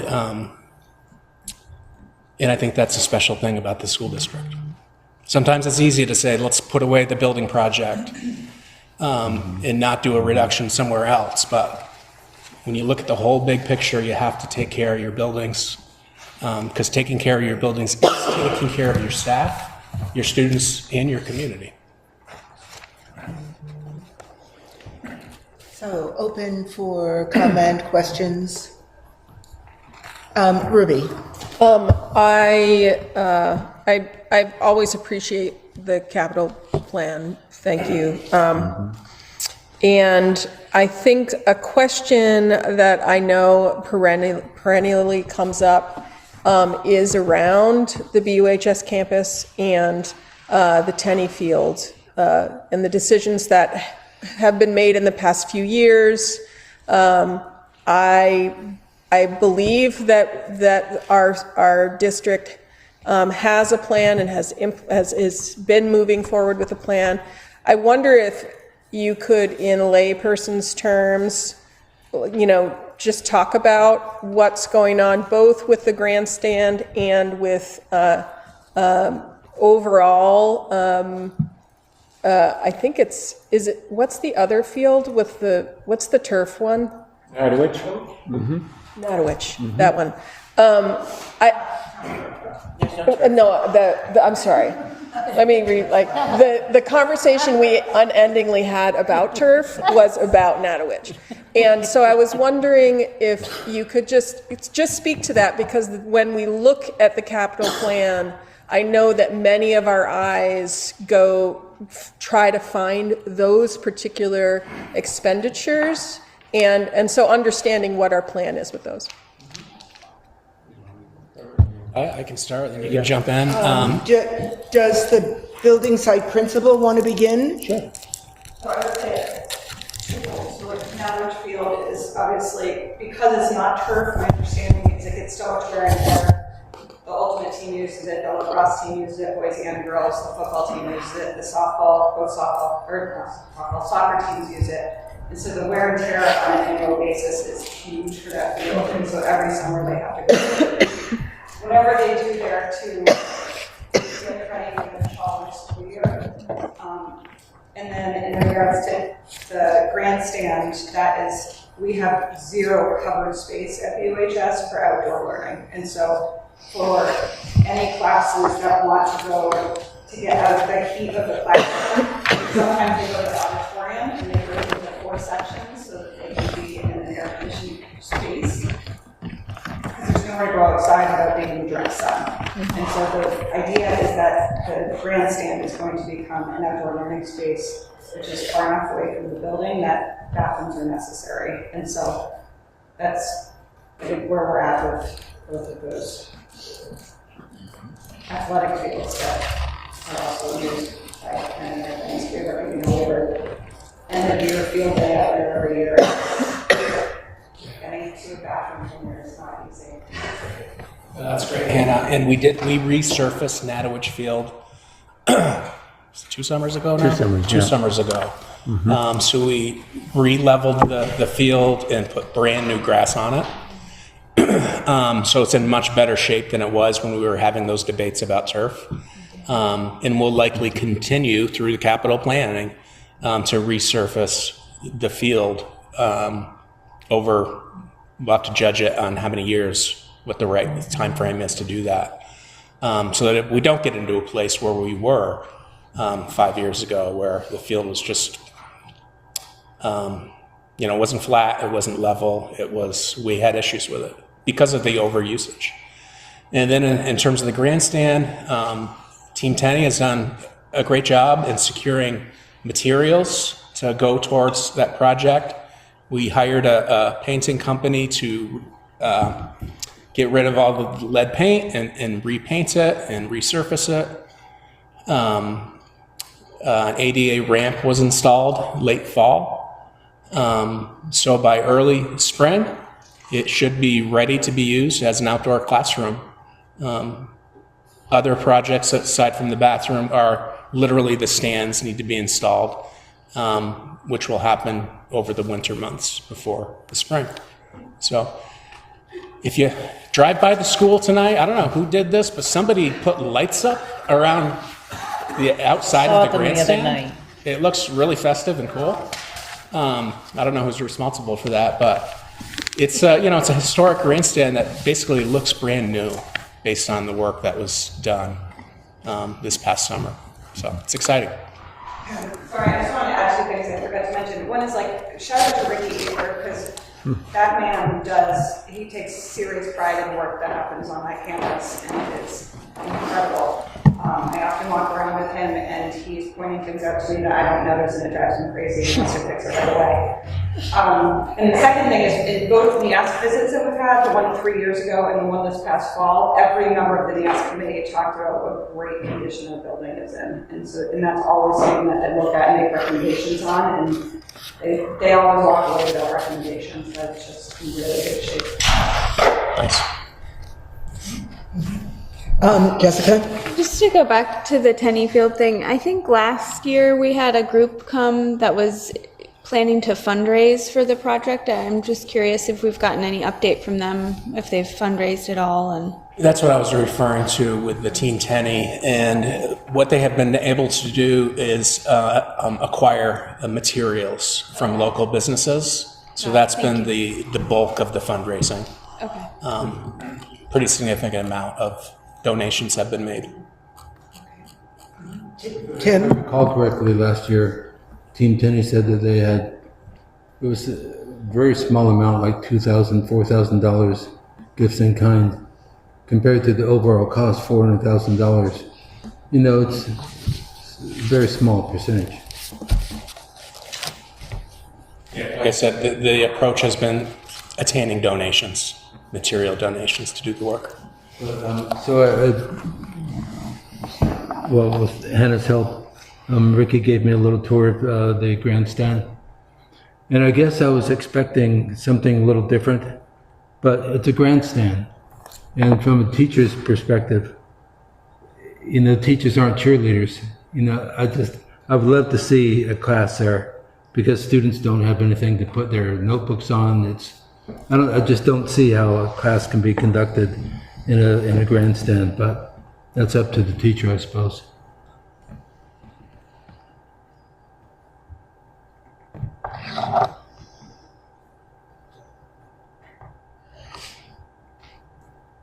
I guess I would say it's like any other outdoor learning environment. If you go to any elementary school, oftentimes you have logs that you're sitting on, and there's no desk in front of you. It's an outdoor learning space. And so you're, similar to like when students go to the auditorium with their class because they're looking fake for AC, they don't have desks there either. They're using their laps or they're listening, having conversations, dialogue. There's lots of different ways that students can engage in class. So do their computers work over there? Part of it is getting Wi-Fi up there. That's part of the process. Okay, other questions, concerns having to do with the capital plan? Tim? Getting to, what is it? Academy again. So you have $50,000 for Which bathroom. school are we talking about? Sorry. Academy. Okay. Yeah, there's $50,000 to convert the bathroom into gender neutral. Is that for the coming year, or is it this is on page 8. There's the health office in need of larger bathroom and shower, and then phase 2 is making the bathrooms gender neutral.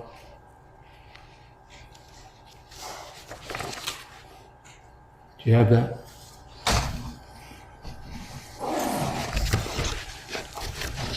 You have a question? Yeah. First, what is the overall plan for making bathrooms across the schools gender neutral? Is this the first school to do it, or what's the overall plan? This is it is definitely site specific, and it's based on the facility and what the options are. Is Kelly still online? Yes. Yeah, she might want to speak to the specifics. Yes, I'm happy to. Thank you. Would you like me to talk first about the nurse's office bathroom and how the need to expand that, or just in general about making bathrooms gender neutral? No, actually, I was wondering about what the plan is for all the schools. So Academy is going to have gender neutral bathrooms. Is there a plan for all the schools to eventually have more gender neutral? Not a universal plan, no. It's a site-specific driven. There are discussions in other buildings, but Academy is the one that's moving And forward. I guess the question begs, why Academy and not Green Street? And I think Kelly probably has a opinion on that. Sure, I'd be happy to share. And, I can't speak for other schools. Every layout is different. The age of our buildings is different. The plumbing certainly is a big factor. And this is something we've been talking about at Academy for over 5 years. The large 5-bay stalls in the primary hallway would be the site for gender neutral bathrooms. And the idea behind that would be that, obviously any student would, depending on, if they're accompanied by staff or not, can use whichever bathroom they would to use. The bathrooms are very old, and one of the bathrooms does have significant construction that would be needed. That would probably be pretty extensive after consulting with a couple of plumbers. So that would definitely be a bigger project. The larger bathroom with 5 stalls right now that has a W on it, formerly known as the girls' bathroom or women's bathroom, is already frequented by anybody pretty regularly, especially in the K through 2 age group. And those are the students who don't have bathrooms in their classrooms, grades 1 and 2. So they use that bathroom the most. But what we would really need to do is knock out the wall that splits between those 2 bathrooms, and then make the stalls taller, and figure out a way to have the sinks be, I think, on the outside. I've seen it at a museum, like the stalls are just stalls, and then you come out and you wash your hands in a main area. So that's the vision, and there's certainly a lot of planning and construction that would need to go into that's kind of down the road and in the future. Our more immediate need is, you probably saw from our board report, that we have between 50 and 60 visits to the nurse's office every day. Our health office is very small, and our bathroom's not currently ADA accessible. We have a lot of toileting needs, and kids are doing approximately 20 toileting visits a day. And the nurses are needing to support them with hygiene and cleanliness, and there's not enough room in our bathrooms in the health office to support that right now. So that's really our main concern, and that's a much more cost-effective project to get done. We've kind of looked at it, and we can bump out an area where it connects to our counseling office right now to just expand a little bit to make room for ADA access and enough room for kids to change safely with nurses' help if they need it. And just to add on, every school in our district has gender-neutral bathrooms. They're all available in all of our schools. Each building is unique and has different layouts. We have reviewed the proposed policy at length at admin meetings with detail, and they're very much individualized projects that are based on what Kelly just said, kind of the makeup of the building, where the plumbing is, what's unique about the school, and what can or cannot be done. So. Julianne? Yeah, and I'll just share, Tim, we are in a unique position in Dummerston in that all our bathrooms really are in need of remodeling. And so you'll notice in the capital plan, we have like a 3-year plan to remodel. We have, quite a number of gender neutral multi-stall bathrooms in our building already.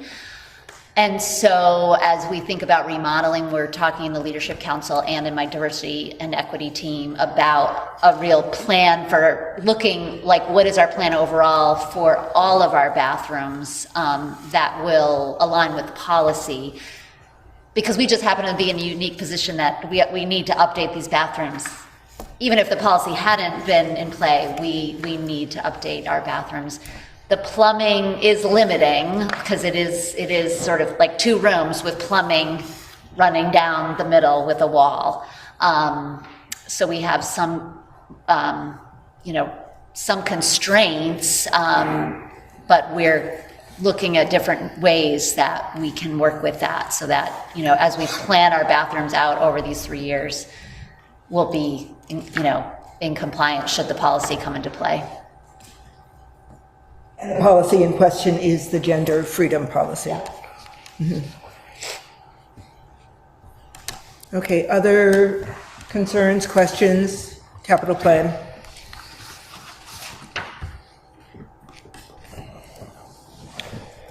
All right. Well, thank you very much. This has been comprehensive. Thank you. Thank you to all of the building site principals. Thank you, Frank Rucker, for your encyclopedic knowledge of this comprehensive budget. And Mark, thank you to everyone. Thank you to the board for your continued support of our work around this. It's vitally important. Thank you. Very much appreciated. Yes.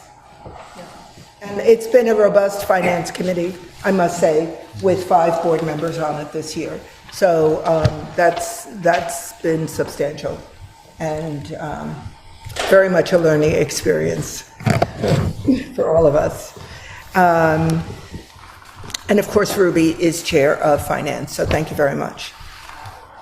And with that, we are going to move on, and we'll ignore the break of 10 minutes. We'll take a break later on, depending upon what the timing is like. So we are ready to move on to student matters.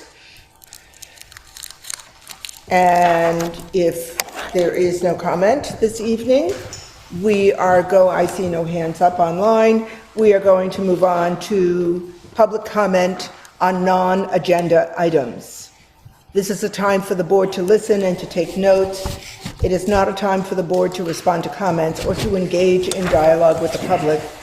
If appropriate, the board and administration will work on next steps. So, public comment on non-agenda items.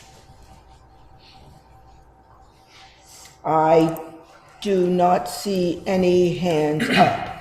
So, we are moving on to the administrative report. Okay, so I have 2 new hires to present and 2 retirements.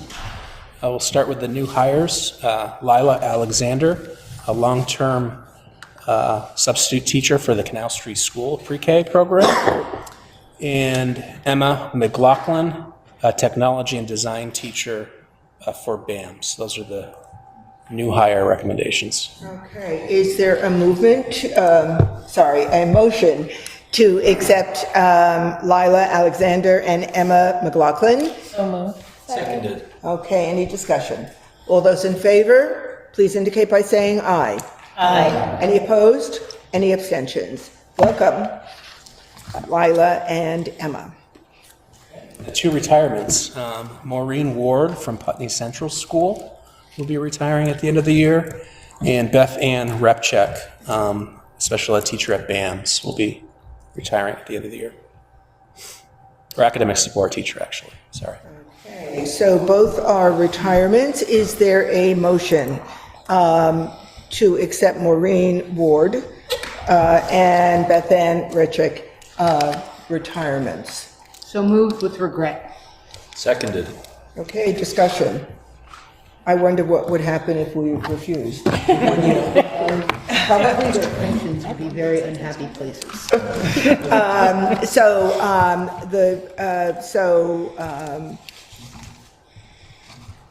With regret, is all those in favor of accepting these 2 retirements, please indicate by saying aye.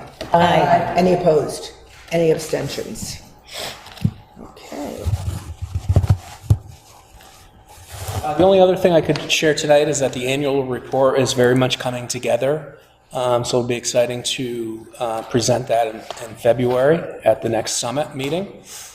And Mo Hart has been working on the notification to the public around the dates to be on the lookout for in terms of the budgeting process. So she's taken a creative approach to that this year and is actually providing more information in that opportunity to send out a flyer. So I appreciate her work towards that. Thank you. Mo and I are going to be meeting next week, either Tuesday or Wednesday, because this is a critical time of year with dates and the need to just make the public aware of this timing. Thank you, Mark. Yep. So we are moving on to board matters, and we're going to start with Leadership Council updates. I'd like to start with Guilford. Yep. And yes.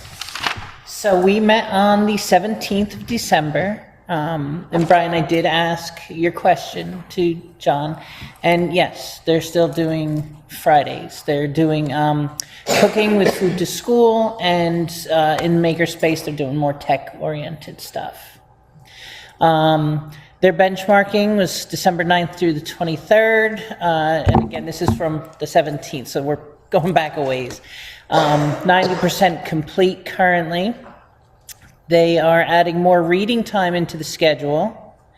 John will be joining BAM's benchmarking in January, and Keith will be joining Guilford to cross-pollinate ideas and stuff, which I think is really awesome.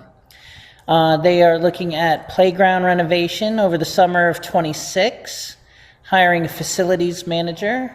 And then our next meeting is on January 22nd. Thank you, Jocelyn. And to stay with Guilford, I need a motion to accept Josh Nelson as a new member of the Guilford Leadership Council. So is there a motion? So moved. Seconded. Okay, any discussion? All those in favor of accepting Josh Nelson as a new member of the Guilford Leadership Council, please indicate approval by saying aye. Aye. Any opposed? Any abstentions? Welcome, Josh Nelson. And we're going to move on to the Dummerston Leadership Council. Dummerston is planning a potluck event with the Putney Central School to support LGBTQ plus and families and allies. So this potluck gathering, I don't want to say dinner necessarily, but gathering, will take place this Tuesday, January 20th, 5:30 to 6:30 in the Dummerston Gymnasium. Did I cover all bases on that? I did. Okay, great. And so that's the only announcement I have from Dummerston. Anyone else? Ruby? I just wanted to let the board know that the BUHS Leadership Council had a really wonderful presentation from the Aspires team, and from some folks who run that program, and I know that we as a board have heard about Aspirations. Sorry. Clearly, we've heard about it, but it's not in my brain. But that program at BUHS, but it was a really engaging conversation, and so it was. I'm raising it here because I think that there's moments. At least my experience as someone in the district is there's been moments where we've.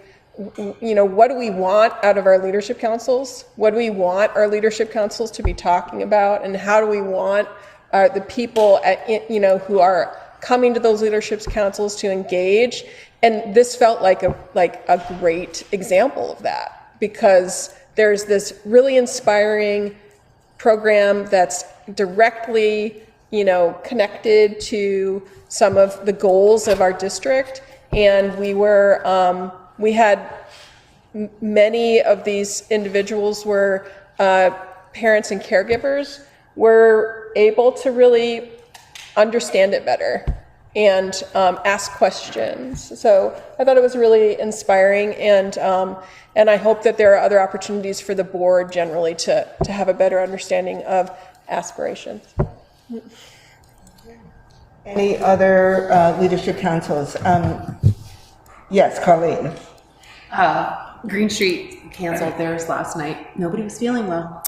And but Academy, I did their leadership council meeting last Thursday, and they wanted me to share a couple of pretty good things.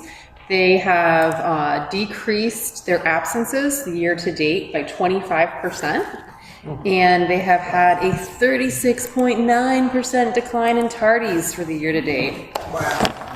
Huge.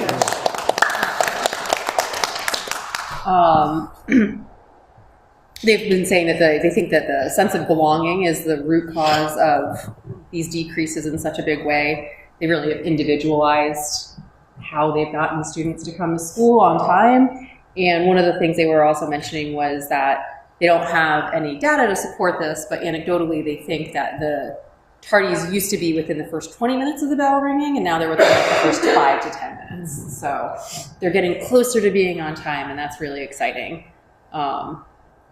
And that's all. Okay, great. Go Academy. Go Academy. This is in keeping with Kelly Diaz's report at the last summit, it seems to me. Yeah. Yes, Yeah. yes, great. So the momentum is there, and that was one of the concerns that she had, maintaining this change. Yes. Anything else for Leadership Council? Okay, Tim. Yeah, BAM's had a very good meeting. We have about a dozen people now. I didn't know that I was supposed to present new members to the board, but I'll do that next time. But it's a good-sized group now. One of the things that's being planned that was highly successful last year was a little ski trip to Memorial Park. That's going to happen again on February 6th. And the LC is also going to host, again, a breakfast for the staff in the early spring. Those have been really successful. Thank you. And as new members join leadership councils, that information should go to Mohart and to me as well. And I think I just want to put out a little nudge to the Putney Central Leadership Council, because I don't think everyone who is on that leadership council has been officially installed. No, and I mentioned it to them, and I'll get with John Sessions. Yeah, to get all the names. Because I know Putney's leadership council is quite robust, and I think only maybe 3 people are listed officially. So it's January. They're still on the leadership council, nevertheless. Okay. If we are finished with leadership councils, I am moving on to board subcommittees. Board subcommittees. All right. Ruby and I had a conversation, and very specific to the Programmatic and Performance Equity Committee. And at the last meeting on December 16, justifiably because of bandwidth and whatnot, Ruby stepped back from being chair. So I was taking a look at 2 board committees, one being social justice and the other being PPE, Programmatic Performance Equity. And they seem to have overlapping missions. So it's something for us to consider, not at this hour. It's 8:20 already. I want to throw this out that let's think about these 2 committees and how we can combine forces in a reasonable way. I do want to reiterate something that came up at the last meeting, and that was concerning issues of equity and social justice. If something were to come up, the community, the board, administrators need to know that issues of that nature are at the forefront of priorities for the entire board. We are not lacking because these two committees are not necessarily meeting at the moment. So if something were to come up, this was said at the last board meeting, send an email to me, to Kim Price, to Matt Shibley, and it will come to me. It will for sure be raised as a priority on the first available agenda, the first agenda. So I do want to say that. Board subcommittees. If it's just about subcommittees meeting, that's on the website, we can see that. Moving on to an SU Supervisory Union update. Sure, I apologize for not being able to give it to you last time. We met on the 10th, and the SU approved an annual budget in the amount of $34,740,570, which represents an increase of $2,295,674, or a 7.1% increase. We have a number of cost drivers. The first and most important one would be a 27% decrease in federal program grants, which amount to almost $1 million. We also have had to raise our special ed spending 8.7% to meet student needs. The proportion of IEP eligible students has risen 3% in 3 years, and they have needs that need to be met. Our food service budget is up 33%, or about $900,000, but that is substantially offset by FDA and state grants, and participation is up substantially, which also helps pay for it and has increased generally our school climate. The kids are really loving the food. We had a 2.69% increase in staff, and we are moving some title funded budgets to local funding. Okay. Very good. Thank you. Thank you. Kim Price. So we have two students. Are you both finding the food better at the high school? No pressure. No pressure, I know, but. I think 100%. It's a really great experience this year. As someone who gets lunch every day from the high school, well, I actually get breakfast and lunch. There's always options for students. The food overall tastes a lot better, I think. There's a lot more, I know, like once or twice a week we get organic chocolate milk from Miller Farm, which is the highlight of my day sometimes. But they're the new, like we have our hot lunch bar, we have a new secondary bar where students can get rice bowls with chicken and other proteins, and then all kinds of veggies and fill it up. And there's a lot more, you're walking out with a lot more weight to your bowl than you were beforehand. So there's a lot more food that students can consume, which is really awesome. Great. Great. Great. That's great. Great. Thank you. We are going to move on with board permission to a letter to consideration for a letter of support. I'm sorry, Ruby. I'm sorry, before you do, maybe this is somewhere in the agenda that I'm not seeing, but there are a few task forces that have been operating, right, related to goals, and then isn't there a second one? There was, yeah. There was a second one, yeah. And I'm just wondering is there a moment when those will be discussed, or we'll be getting updates specific to them? Well, or are they under committees? I am looking at time constraints this evening, and we are going. I would very much like to talk about the draft of the communication survey, which is coming out of one of those task forces, is it not? Sort of, yes, sort of. Did you want to talk about the task forces this evening? I think that, yes. Okay.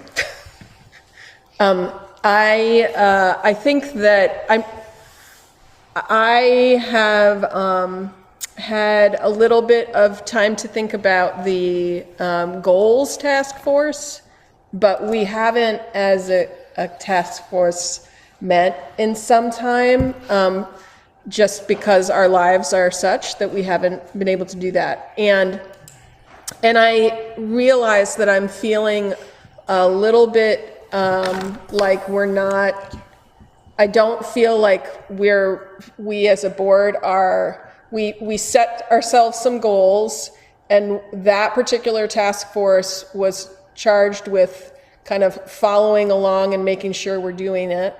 And I just am not feeling like we're doing a very good job at doing that. And I also I know, personally, I feel like there's a lot going on at the state level. And the work on, that's the other one, that's the other update.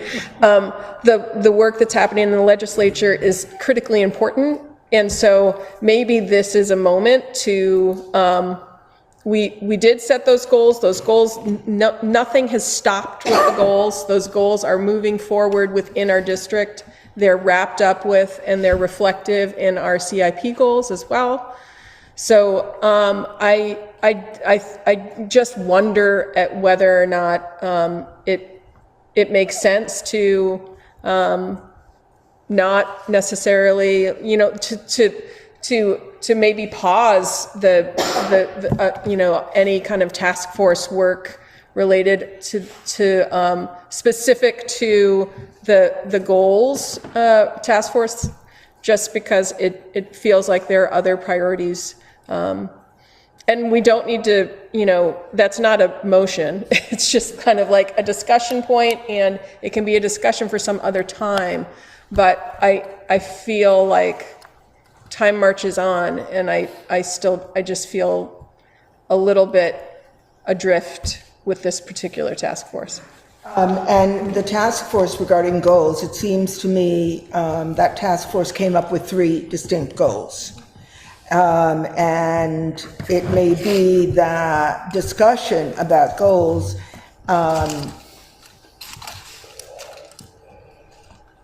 relegates the 3 goals to different areas. And I don't know that we can resolve that tonight.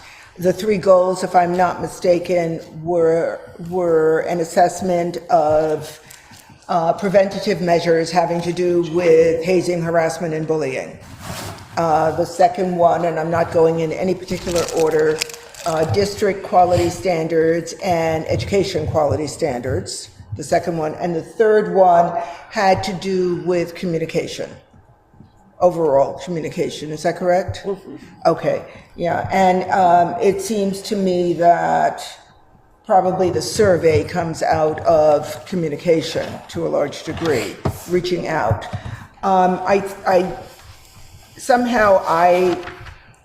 And this was part of our discussion as well, that level of frustration about what the future is going to look like.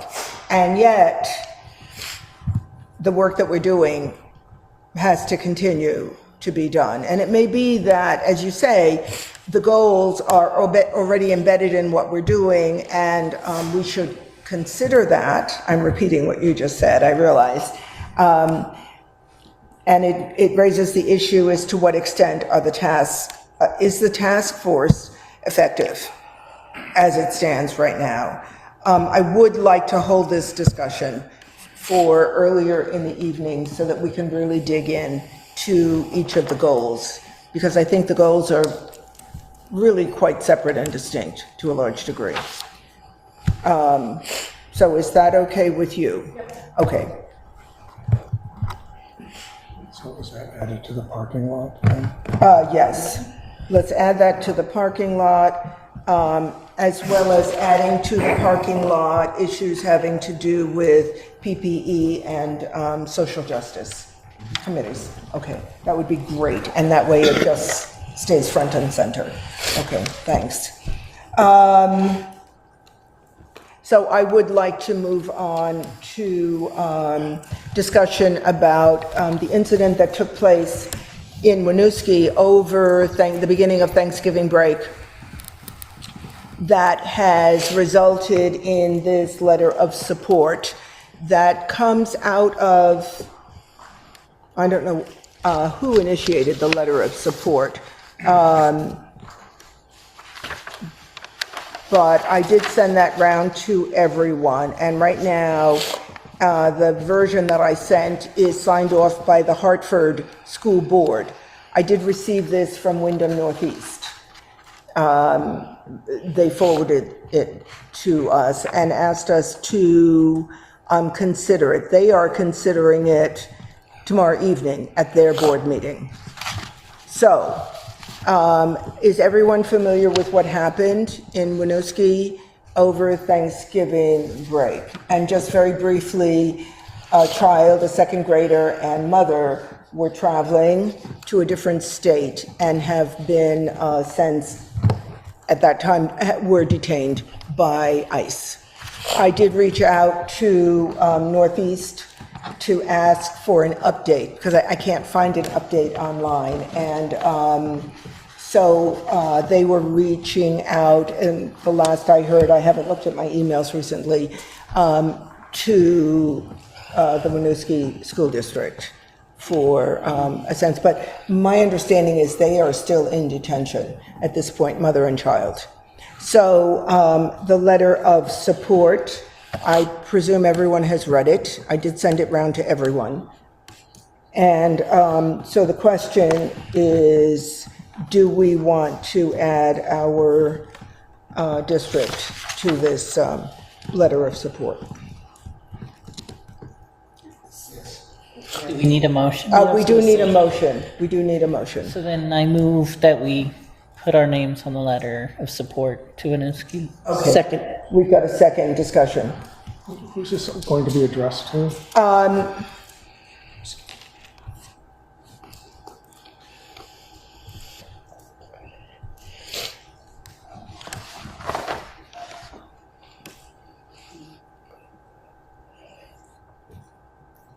I would assume it would be the Winooski School District. I would assume it's Winooski. As it begins, we, the undersigned Vermont School District's right to express our strong support and solidarity with the Winooski School District following the detention. And then it ends with, stands firmly with Winooski. So I think it will be up to Winooski to determine how it's going to be used and where it's going to be directed. I don't have anything more. I assume it's directed toward Winooski, but that it might be a public open letter. That's what I'm saying, right. So where is it sent when it's a public ocean? Public open letter? I am assuming that it's being sent to Winooski.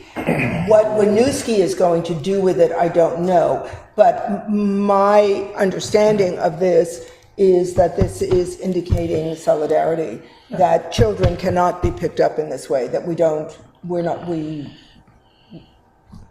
going to tolerate it. If only to...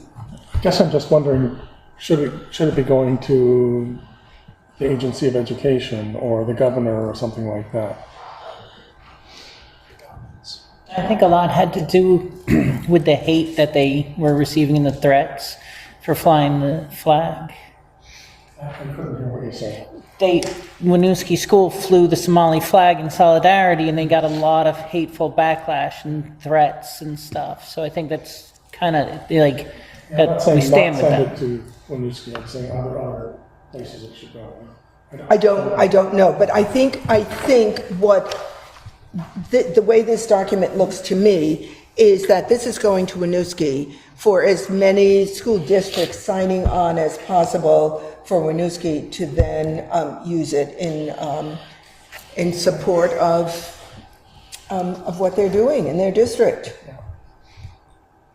Ruby? I think you may have just answered this question, but do we, or at least referenced it, do we have a sense of what other districts have been approached? No, I have no idea. As I said, I received this, both Ann and I do believe, received this, Ann as chair of the SU, from Cheryl Charles of Windham Northeast. I see Hartford has signed off on it. Hartford has signed off on it. That's all I know. That's it. Right. I mean, it looks to me like this is a letter, and the only name, it looks like it's up from the Hartford School District. And I don't know if it's just an editing issue. I don't know how Windham Northeast received it. It came to the chair of Windham Northeast Supervisory Union School District via their superintendent. And it seems to be going from superintendent to superintendent. Superintendent of Hartford passed it on to the superintendent of Windham Northeast. So I'm going to assume that it is going out to a variety of superintendents across the state. I don't know any more than that. And I received this on December 20th. So yes. Michaela and I have spoken about our support to that letter. I'm sorry, who has? Michaela Sims and myself have spoken to wanting to support that letter. Good. Great. Okay.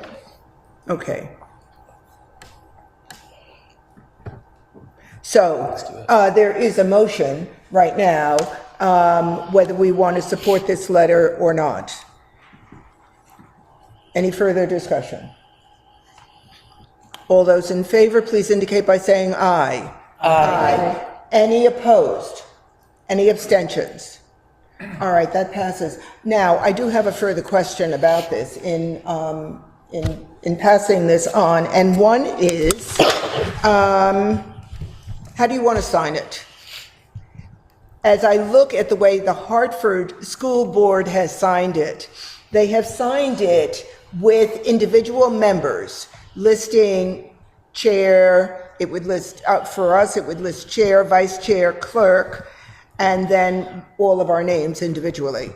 Can I do a mimic of it? I do see heads nodding to do a mimic of it. Okay, we happen to have 2 school board student representatives seated here. So it is up to you whether you want to sign on to this. Everyone does. Okay.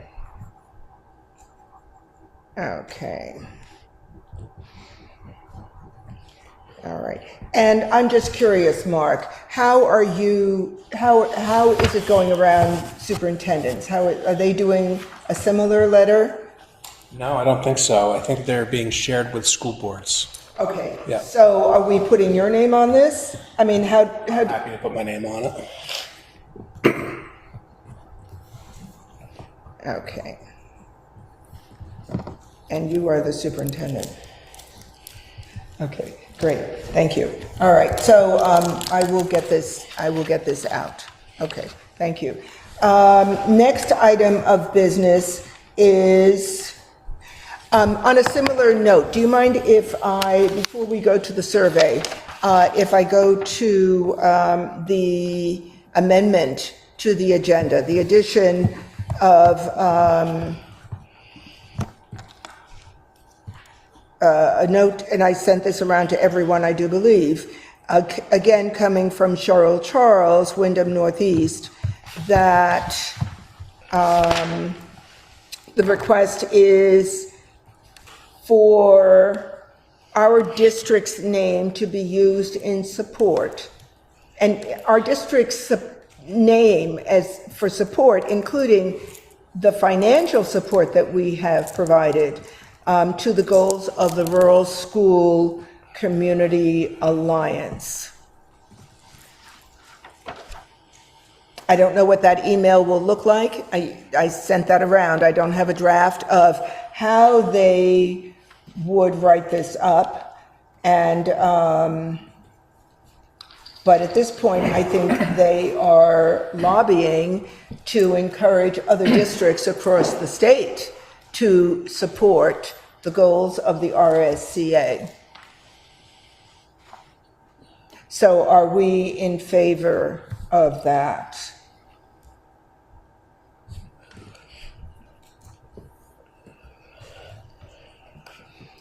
And then my next, and maybe a sidebar is for me, is do you want to see what the write-up will look like before agreeing? You want to see what the write-up will look like? Okay, I see that. So yeah, that would, right. Ruby. As I read the email that you sent around, to me, it reads that they're asking the board chair to consider joining with another board chair to express support for the rural schools community alliance, which we as a body have already done.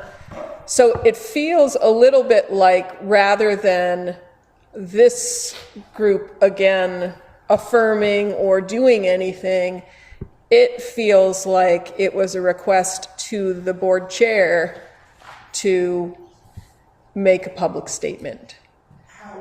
I hear you, and I read it that way as well. However, as board chair, that would mean that I am now speaking for the board in a very public way. And I'm not speaking as an individual board member saying it's only my voice, I'm not representing the board. I'm speaking as board chair. And this is a little different from our board support of the RSCA. That's how I'm reading this. It's a little different. Our name would be used for PR purposes. We're out there. Everybody knows it's a public record. We're listed as supporting the RSCA. I'm sure you can go to their website and see our district's name there, as well as the SU. But this is a little different. Brian. I'm confused by this because if we've already given the RSCA our support and our money, I'm not sure why they're asking us to do more public relations on their behalf when I thought that the money we were giving them was for them to be doing advocacy on our behalf. Yes, I think so.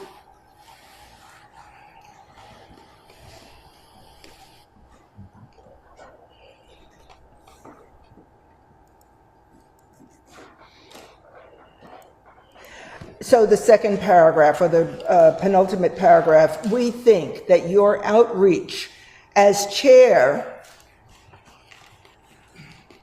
of a contributing district will help remind other board chairs to add items to their agendas to approve contributions to the RSCA in support of our essential work in Montpelier. That's the source of my confusion. Okay, got it. Anne. They wanted to put her name on a fundraising letter as opposed to just a PR letter to write to other districts to say, hey, we gave them money, you give them money too. That's what's different. It's not just PR, it's fundraising. So then my question is, I'm not sure why we should be doing that. Okay. I'll put it on hold and go back to them, if that's okay. I'm not the deciding voice here, and other people have their hands up. I'm just expressing. I saw nods around the room, and I saw sufficient nods around the room that you're right. Matt Chibley. I think it is worth continuing to get a little more inquiry about their purpose and where they want to go with it. Although I understand they're looking to fundraise, I do appreciate that they're attempting to reach out to other districts and get their funding, as opposed to just leaning on the districts that have given already. So I appreciate that. I think what I will do is, rather than being a mouthpiece for them, I will ask them to come to a future meeting. Okay, and it may be that they can't come to the next meeting. It's budgetary issues and whatnot, but certainly come to us within the next month. Okay. Any other, Matt, I'm sorry, Tim. I just want to note that at the annual meeting, I proposed a non-binding resolution that passed unanimously with the vote of over 200 people in attendance.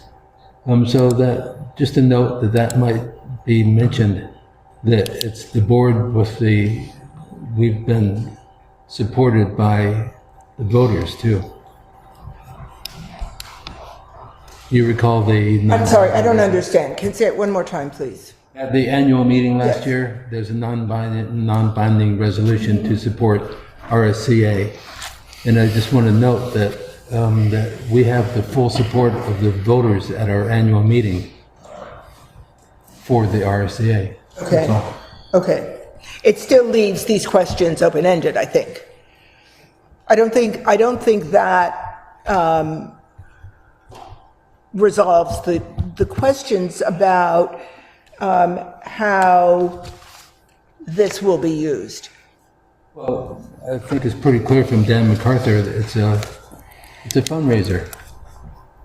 And my gosh, the steering committee they're unpaid. They spend enormous amounts of their own time and effort promoting common goals of the RSCA. So this, on occasion, I think it's very appropriate for members to kick in and help the alliance. Okay, all right. I think it can, Jocelyn. I just want to second, like you said before, we are on record for having supported them, but I do think specific verbiage would be important to see before we sign on anything. I do hear enough voices to that bent, and so I think this can, the Winooski letter, I feel, should go out as quickly as possible. I think this can wait a couple of weeks at least, with no harm done, and I will reach out to Cheryl and to Dan to ask them to come to a meeting. So, can we keep on going? Can we keep on going? Okay. Letter of the draft, communication draft. And again, many thanks to Jessica Everlith for putting this together. So, Jessica. So through the board goals task force, the communications committee is working on the communications goals, and so, or communications council rather. And so we came up with the idea to do a survey to all district stakeholders that we could reach to get some feedback on how communication goes and how folks best receive communication. It's been separated out into different groups depending on your interaction with the district. So we have staff, students, family or caregivers, a community member / taxpayer, and there's also an option to add other if you're connected to the district in some other way. And so it really is the purpose of it is for the school board to understand how people get how they're currently getting communication from us, how much they know about the school board and the business that we conduct. And the idea is that we will be guided by the survey to improve our communication with the community back to our goal. So we sent this around. It was reviewed at a former meeting before the holidays, and we were asked to do a bit of a pilot of the survey. So we piloted it. I think about 6 or 7 people took it. I think we had representation from every group except students. It was a little bit harder to reach students in a pilot, and we took their feedback into consideration and made edits to the survey based on that. So this is the second iteration. It was sent around a week or 2 ago for everyone to look at, and open to hearing thoughts. Board members? Matt? I think it's great, well put together. Thank you for the time and effort.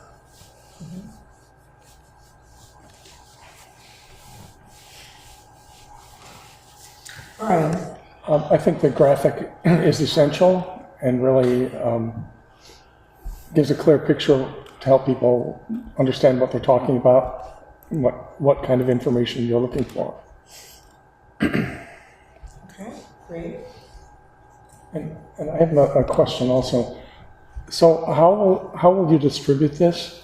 And there's places where it says skip to question number, a different question. Does the program automatically skip somebody to the right place? Okay. Yeah, there isn't a great way to present it so you can see all of it online, but online, depending on what you choose, it'll move you around, so there's less And user how will error. people find out that it's available and you want them to take it? Yeah, that was a question we were going to discuss kind of at the Communications Council level. We are attempting to send it out to everyone that we can. Perhaps we could collaborate as a group and come together with a list. Certainly, we would announce it here, put it in the news, put it on our social media page, all the usual channels we use to get the word out. That's the plan so far. Am I forgetting anything? No, I think that's the plan. I think our hope has been, I don't recall where we are in terms of, I think that the district level newsletter is every other month. Is that true, Mark? Yeah. So that, including a request for participation in that newsletter, if the timing's right. Generally speaking, if we could turn to Mark and ask for his support in getting it out to the community in a district-wide mailing, that might be helpful. We want to, I think we're always mindful of not hammering people too much with requests for surveys and things like that. So finding whatever way feels right to include this request, but at a district-wide level would be great. And I think we'd likely turn to Mark for his guidance around that. With that in mind, how will you prevent duplication? Is there a safeguard? So, for example, every school has a newsletter, I do believe, reaching out to their community, and then you have the district-wide newsletter coming out of the superintendent's office. Is there a way of controlling duplication? There is. It would take away the anonymity of the survey, I believe. I think I can look into the settings. There may be a setting. Matt is shaking his head. SurveyMonkey, right? It's a Google form. Oh, Google Forms, yeah. On SurveyMonkey, it allows that, but I don't believe on Google Forms it would. I think you're correct. It would take away the anonymity to limit it to one response. Mm-hmm. Yeah.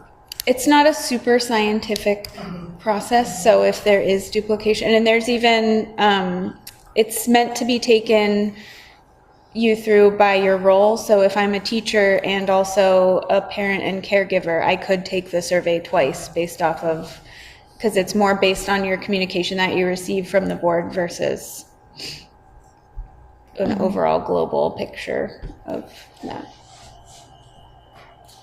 We want it to be, and this is a question, we want it to be anonymous. I believe so, yeah. We want it to be anonymous. Okay. Mm-hmm. Okay. So I have a couple of questions that I want to raise about this. And it's sort of repeated 3 times through the survey. So, for example, on page 6 of the survey, it's question number 13. And then it's repeated again, question number 18, and it's repeated number 26.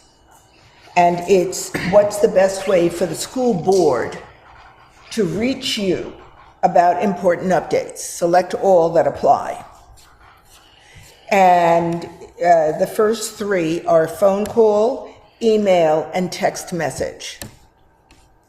And my concern is about phone call and text message, because I don't think those are viable ways for the school board to reach the respondent about important updates. Certainly text message means I need your cell phone, you need my cell phone.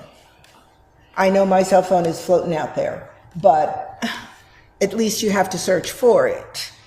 And phone calls seem to, I mean, I don't see that that would even be a possibility of reaching out.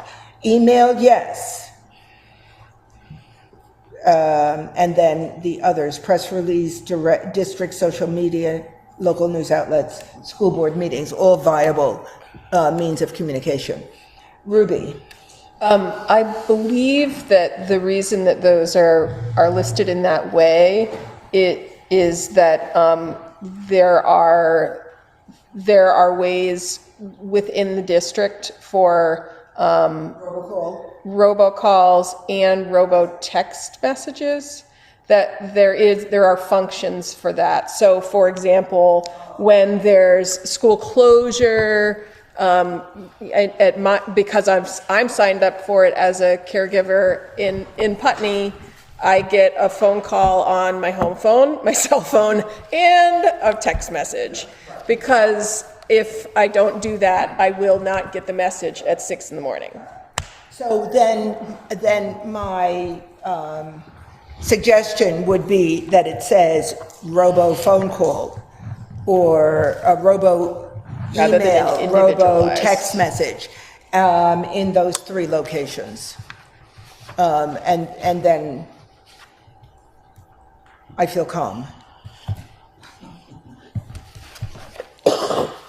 Okay. And then ultimately, when the survey is completed, depending upon the numbers and whatnot, the goal is that we have a better handle on our outreach and communication methods. Tim? Following the survey, I hope that we get to the second part of our goal, which is two-way communication, how we can promote the public to communicate to us their thoughts, their concerns, their questions. This is basically about us communicating to them. I think we need to promote an easier way for the public and students and families to communicate to us. There is, I thought those questions are part of this survey about two-way communication. Did I miss something here? Because I thought it was about sorry, Jessica. No, that's fine. There are questions around how people are currently engaging with the school board, how they'd like to be engaged with. And then at the end, there are questions about final thoughts, listening sessions. So like if they would come to a listening session and other ways, and questions about availability for a listening session. So I think, and then there is a question around how we respond to folks as well. Do you feel that the board is responding to you, that the district responds? So in just flipping through this, I see, let's say, question number 11. What methods would help you share your perspectives with the school board more easily? And then a series of check-off boxes. I don't know if that addresses your point.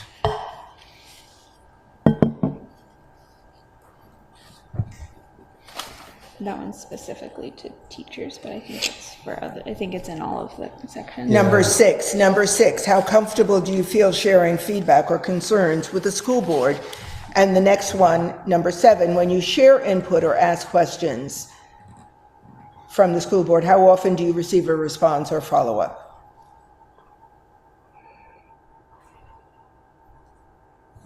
I don't know if that addresses the two-way communication. No, I'm just thinking about what was brought up at the BAMS LC a couple of times. I asked them if you wanted to communicate anything to the board, who would you write to? And they said you, but they really didn't know. They don't know our names really, so. But I'm just going to say, writing to you is communicating with the school board, isn't it? Yeah, but I'm thinking about like other districts have a common email to the board. So at the same time, a communication from somebody from outside goes to all of us. If you want to communicate to Springfield Springfield School Board, there's a Springfield SD whatever it is, org, that goes to every school board member.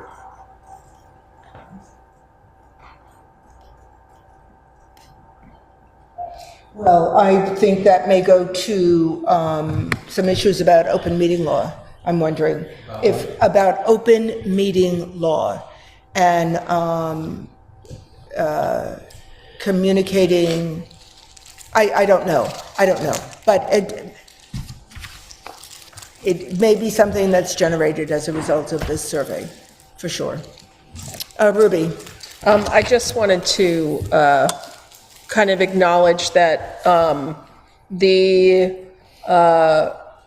goals, there are some milestone kind of tasks, and 3 of them are specifically related to listening sessions. And the Communications Council made a pretty strategic kind of look at what all of those goals are. There were quite a few kind of time-sensitive ones, but they weren't falling into place in quite the way that was originally laid out. And this one is kind of low-hanging fruit. It was easy for us to implement and do, but it doesn't mean that the listening sessions aren't still a priority. It's simply that it was a pretty aggressive timeline, and I think we have to reevaluate and think about what makes sense. But I don't think that the goals group needs to meet again, and then the Communications Council really is working from those decisions and that conversation. So just acknowledging, Tim, I agree with you. I think that two-way communication is a big part of what that goal articulates, and we have not lost sight of that. And I think one of the issues in this survey is, would you go to a listening session if it existed? Yep. And so that would be of interest to see what the feedback will be. Mm-hmm. Okay, so where do we stand with this? Where do we leave it for now? Do we leave it with, there was discussion about how to disseminate the survey. Sure. I think what would make the most sense is to approve it as a board, and then the Communications Council could work on getting the word out, if that's okay with you. Mm-hmm. All right. So is there a motion? So moved. Second. And what is the motion? To approve, I'll make your edits to clarify. So with the edits presented today, I move that we finalize this survey, approve it as a board for dissemination by the Communications Council. Sorry. One more time, slowly, please. I already forgot what I said. I move that the board approve the survey with suggested edits for dissemination by the Communications Council. Second. Discussion.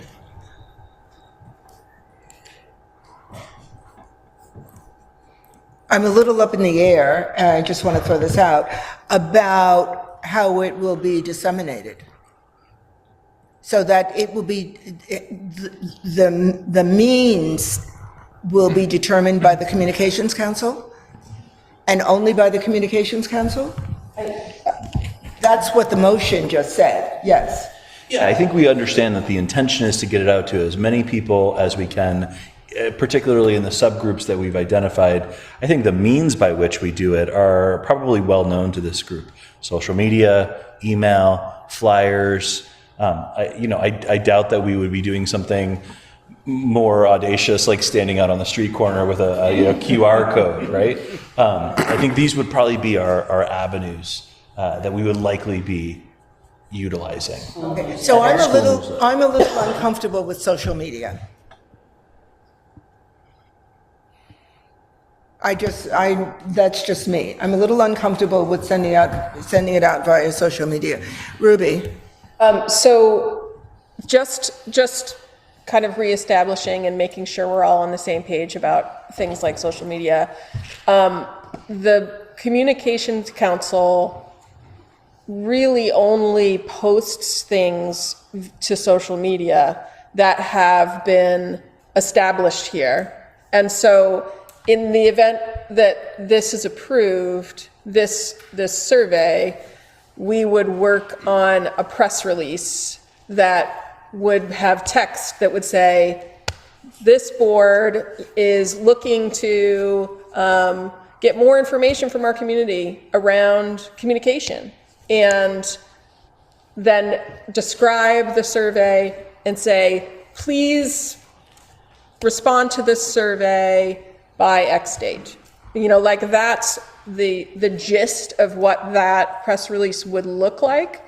And that's what we would ask Mo to put it on letterhead. We would ask Mo to get it out in all the normal ways that she does. And then we would put it on our page on social media, and that then gets pushed out to pages of each town that we serve. That's the process. So when we say social media, it doesn't mean anything more than what's just been described there. And it's up to each of us in our lives as individuals on social media to be responsible in how we engage and what we say. But that's how this board represents information. You just mentioned a deadline. So you will establish a deadline for when you want to get this back? We have not met as a communications council, and so I am not remembering if we had some thought around that, but typically, yes. Did we identify one? We originally did, and it's passed, so we would have to find a new one. I threw February 13th in there as a placeholder since it was 1 month after we would be talking about this, but I do think we would probably need a little more time to meet, get all the communication together, so. So then, are we comfortable with a deadline of 1 month after it's out in the world? 1 month after it's floating out in the world? Okay, and we leave it at that. So you'll let us know when it's floating out. Okay, thank you very much. Thank you. Great. I'm sorry? We need to vote. Oh, we need to vote. Oh, it's a motion. Yep. Seconded. Discussion. Oh, any further oh yes, I had a couple, yes, so, thank you. Any further talking points? None from me. All right, all those in favor, please indicate by saying aye. Aye. Any opposed? Any abstentions? Thank you very much, thank you. We are up to the consent agenda. Is there a motion for approval of the consent agenda? So moved. Second. Any discussion? All those in favor of the consent agenda, please indicate by saying aye. Aye. Any opposed? Any abstentions? Thank you. The consent agenda is approved. Is there any unfinished business? Is there any new business?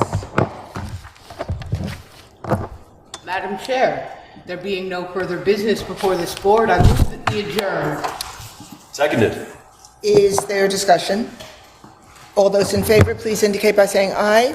Aye. Any opposed? Any abstentions? Thank you very much. We are adjourned at 9:10 this evening.